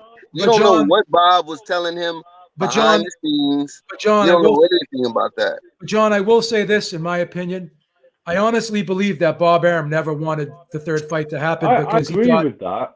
I don't think Bob ever wanted the third. I think Fury was open to the third. I think Bob took a bath on the fight and didn't want to lose money again. I think Fury was open to the fight. But I think that he was advised. But babe, Let me just finish. I think Fury was open to the third fight, but I honestly believe he was advised to not take the third fight. And I also believe that he was angered by Wilder's behavior. And I think that added to him not wanting the third fight. And again, that's my opinion. That's my opinion. Do you remember in October, Tyson Fury was calling out? Right, okay. I do. Well, there's two possible reasons he did that. He was either trying to push Wilder into saying he wasn't going to fight him, or he genuinely wanted to get out and fight that year, and he couldn't fight. I'm going to be honest with you. And I'm going to ask everyone an honest question. And let's be real about this whole. Let's be real. Let's be objective. Let's take our bias out of the equation. If you were Tyson Fury, and you had an opportunity to fight Wilder a third time, or fight Joshua for all the marbles in the biggest fight in the heavyweight division, probably the biggest fight in the last 10 years, what would you take? Or actually the biggest fight in the last 5 years. What fight would you take? Would you take a fight with Joshua, or would you take a rematch, a third fight with Wilder? What would you take if you had both fights on the table? What would you do? What would you do, Stacks? What would you do, Stacks? You know what I would do. What would you do? I would take the big fight. Okay. What would you do, John? I'd take the Joshua fight. What would you do, H Money? I'll go for undisputed with Anthony Joshua, the biggest fight in boxing. So why is with Fury? So let me just finish this point. So Stacks, why are you taking this moral stance, this stance of righteousness when you know that 10 out of 10 people, if they were in Fury and Joshua's situation right now, they would do exactly what both men are planning to do right now.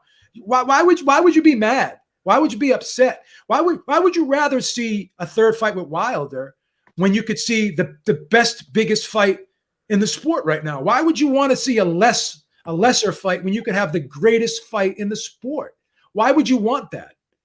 Why would you want that?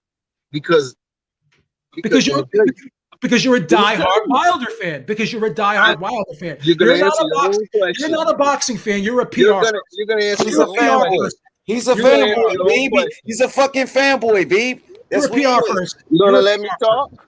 You gonna let me talk? Okay. Joshua's been in that position for how many years now? If you were Anthony Joshua, what would you have done? Let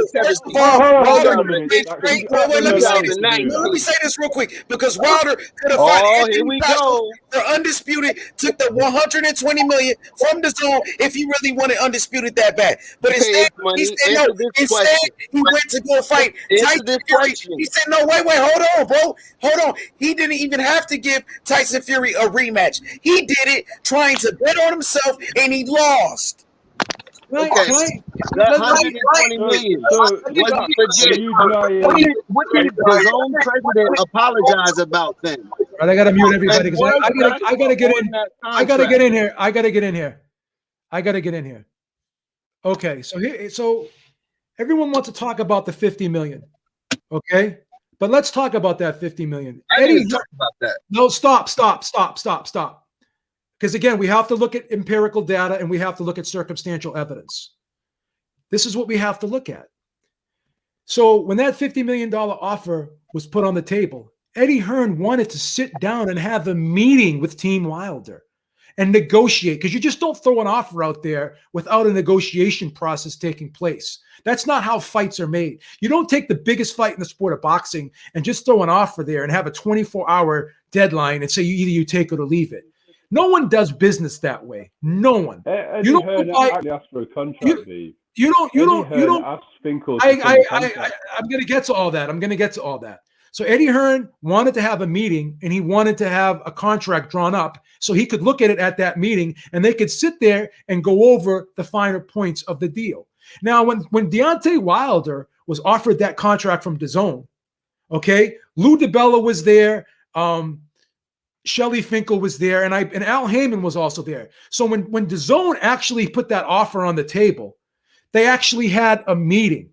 Okay, so that was a serious offer. If you throw an offer out there and you put a 24-hour deadline on there, and then when the person you throw the offer to asks you to have a meeting and sit down so they could actually go over the contract, go over the details, have a negotiation, and you say no to that, how serious is that offer? The DAZN offer, at least we can verify, was a serious offer because Shelly Finkel was there. Okay. Al Heyman was there and Lou DiBella was there. And Lou DiBella said that I think he should have took the deal. And because Deontay Wilder needs to have yes men around him, he got rid of Lou DiBella because Lou DiBella said that he should have taken the deal, and that rubbed him the wrong way. So this guy has a history of just turning down this Joshua fight no matter what. He never wanted this fight. And you can argue all you want about Hearn and Joshua, but at least they made serious, legitimate offers because there was actually meetings when they made offers. There was actually negotiations taking place when they made offers. They had a 2-hour meeting and they sat down and discussed the fight. And then they went back and actually thought about it. And then 24 hours later, Wilder said no, when everyone in that room thought he should have said yes. And he still said no. Why is that? Because he never wanted the fight. You can't look at the circumstantial evidence and the empirical data tells you he never wanted this fight. He never wanted it. Okay, answer this question. 2 questions. Was Joshua on that $120 million contract? And what exactly? Bro, of course he was. Bro. Apologize about. There's proof. The proof that Anthony Joshua was on that contract is when Deontay Wilder was asked why he turned down the DAZN deal. Shelley Finkel said, I'll answer that question for you, Deontay. And his answer was, when Deontay Wilder knocked out Anthony Joshua, he wants millions to see. And DAZN only has a small number of subscriptions. So it's not a big enough platform for Deontay Wilder to knock out Anthony Joshua. So that's the first answer to your question. Yes, according to Shelley Finkel, Anthony Joshua was on the DAZN contract. Next question. The question was, the next question was the DAZN president, what did he apologize about to Wilder about the contract? Never heard an apology. There was said, he apologized. He said about the $120 million contract and the validity of it. No, he said that they should have offered Wilder more than a 3-fight deal, and that the mistake that he made was not offering Wilder more than 3 fights. It wasn't the fact that Joshua wasn't on it. No, because according to Shelley Finkel, was not on that 120. So hold on. What did Shelley Finkel give as the reason for turning down the DAZN contract?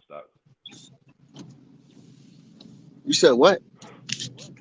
Why did Shelley Finkel say that they turned down the offer from DAZN?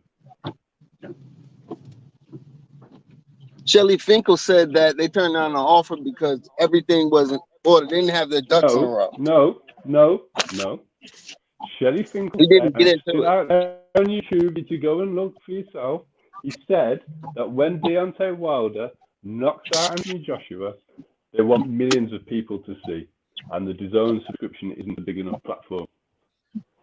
That's what Shelley Finkel said. That was the reason that he turned down the offer from DAZN. Yeah, and took less money to fight Tyson Fury. He said he bet on himself and he lost. You bet on yourself and you lost. Stacks, just stop being a fanboy, man. Yo, boss, Fanboy is you. Stop being a fanboy, bro. You can't. Only fanboy is you. Deontay Wilder fanboy, bro. Stop No, it. you Take your loss Crawford. like a man. Stop making excuses and take your loss like a fucking man.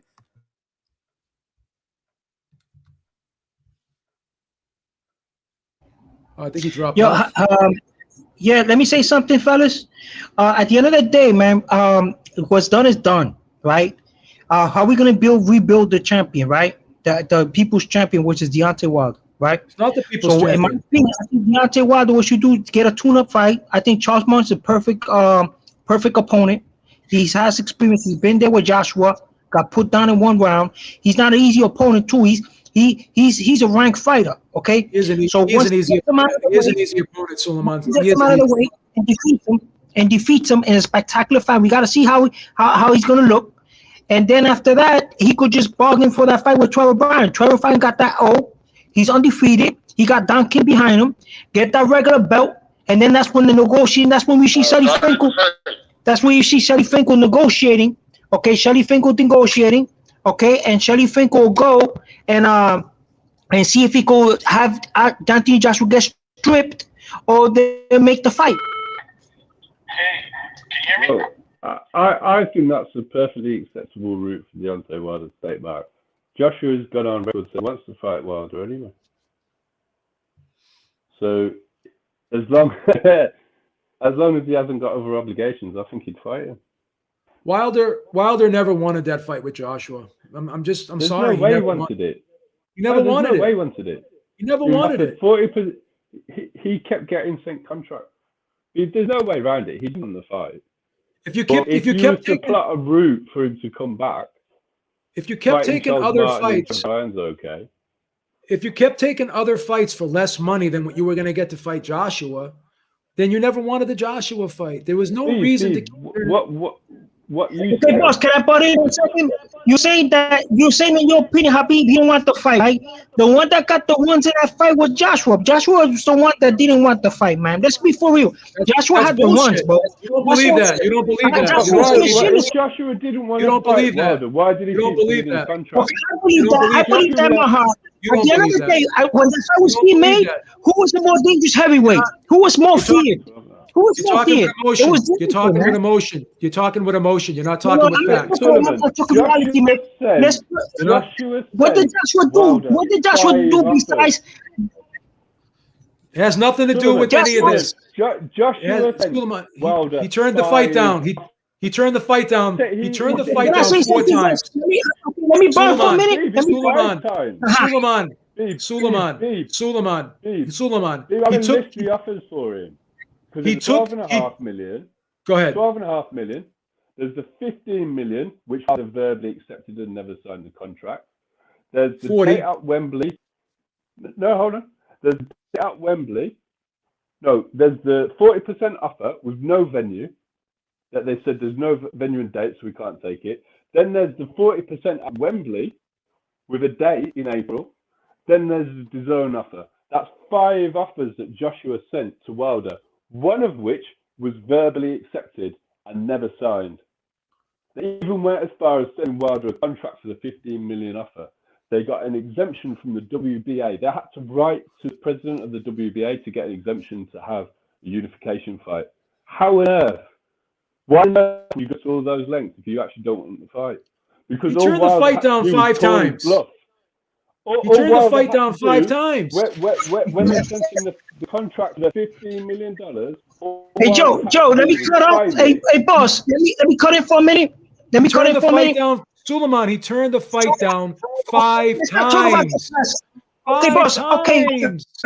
He turned the fight down 5 times. Let's not talk about the facts. Let's talk about the present. 5 okay, cool, times he Habib. turned the fight down. Habib. Okay, Habib, we give you respect. This is your show. I'll give you respect. You won that. He turned the fight 5 times. Now he gets his belt. He gets the regular belt, right? And he starts asking for he's the #1 contender, right? He gets the WBA belt, right? The WBA regular title. Now he's the #1 contender.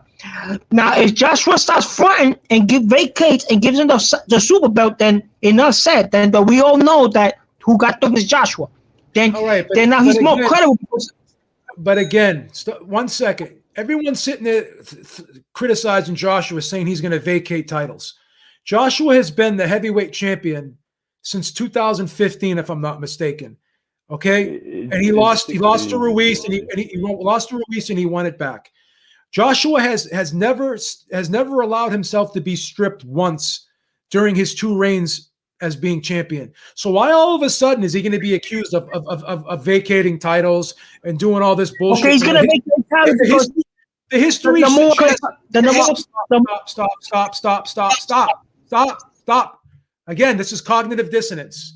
The guy has had a version of the title since 2015. He lost the title and then he immediately won it back. He's never ducked a mandatory. Never. Not once. He's always did everything he could to not allow, like Fury, when Fury won the title, when he won the unified title, he allowed himself to be stripped.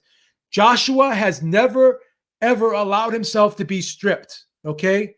He's been the champion for a long time before he lost to Ruiz, okay? He lost to Ruiz. He was the champion for about 4.5 years, and then he lost to Ruiz. So his behavior does not give you any indication that he's going to allow himself to be stripped. So you can't draw that conclusion based on the circumstantial evidence and the empirical data. We can't just say things. We just can't say things and not have any proof of them. You can't say that. He was the only guy that held on. He never allowed himself to be stripped. Lewis allowed himself to be stripped. Tyson allowed himself to be stripped. Okay? Even Muhammad Ali allowed himself to be stripped. This is the one guy in history that has done everything possible to not allow himself to be stripped. So you can't say that he's going to allow himself to be stripped and he's going to automatically vacate titles. You can't say that. You're wrong. I just don't understand why these people say these things and they have nothing to back up their statements. Yo, Beeb, I'm about to head out. Habib, thanks for having me. Appreciate it, man. Shout out to Ringside Reporter. Everybody hit that like button. I'm gonna tune back in with you, Habib. Thank you, bro. All right, man. Peace. Everyone is accusing Joshua of things, and I've been guilty of this myself, and I apologize to Joshua and Eddie Hearn because, again, I had the blinders on for the longest time. I tried to give Deontay Wilder the benefit of the doubt, but the facts remain. The guy turned down 5 offers. Then he came out and said that the last offer he turned down was more money than the Fury fights. And so he admitted he left money on the table to take the Fury fights. And each time he turned down an offer, you got to mute yourself because you got feedback. Each time he turned down an offer, he took a fight for less money. So we can't ignore all these things. You can't ignore the circumstantial. You can't ignore it. It's just that these are facts. Your hypothesis that you put forward is the one that seems to make the most sense. Deontay Wilder can't hold a punch. They took Tyson Fury because they believed he was a pillow-fisted fighter. Also, they thought he was done as well. Yeah. So the first person to walk forward on Deontay Wilder put him away, and this is a guy who can't punch. If you go back and watch the Wilder Fury fight, second fight, Tyson Fury's punch technique is horrible. He's got virtually no rotation. He doesn't turn his shots over. He slaps a lot. Smashing well. He slaps a lot. And he's still smashing Wilder around. He does sit down on the. He does sit down. He does sit down on the right hand. Yeah. He sits down more than usual, but it's still not turned over properly. The rotation isn't great. No. He has a very unorthodox style. His style is not made. Someone to punch that way. And if Tyson Fury had better punch technique and got all of that 270 pounds into it, he would be a harder puncher. If you compare his punch technique if you compare his right hand to Klitschko's, they're day and night. Yeah. Joshua's a harder puncher than Fury too. There's no question about that. We can't deny that. Arguably, Joshua's a harder puncher than anyone in the division. He's knocked out the best opposition. With both hands. Joe, what we looking? Joshua's. You could argue Joshua's the hardest puncher in the division with both hands. You can make a strong argument for that because he's knocked out guys with either hand. Wilder's only knocked out guys with one hand. Cleanly as well. Cleanly. So yeah. I think if you go back and you look at Deontay Wilder, if you look at his amateur career, the Romanov fight, which is that amateur heavyweight where he gets knocked out by a little fat Russian, there's plenty of other not particularly highly rated heavyweights that have hurt and had Deontay Wilder all over the shop. I think they knew he couldn't hold a punch. Yeah. And they got caught out because they didn't expect Tyson Fury to walk forward on it. Yeah. Suleiman, go ahead and say your piece because I'm gonna get out of here in a couple minutes because I think we pretty much covered everything on this. I think the one guy that okay. Go ahead, talk.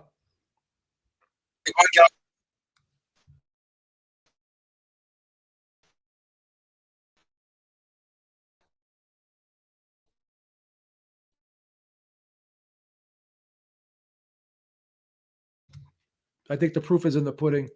John, thanks for coming by. Good to hear from you. Haven't heard from you in a long time. Thanks, Steve. Nice to hear from you. I hope all is well over there in the UK, man. Stay safe. Yeah, Suleiman, thank you. Thank you, Suleiman. So we're gonna end this stream right now. Thank you for everyone joining in the chat. Thank you for the super chats. Guys, talk to y'all soon. Beaver's out. Have a great day, man. Be good. Suleiman, call in tomorrow. We can talk more about this if you want. Are you back?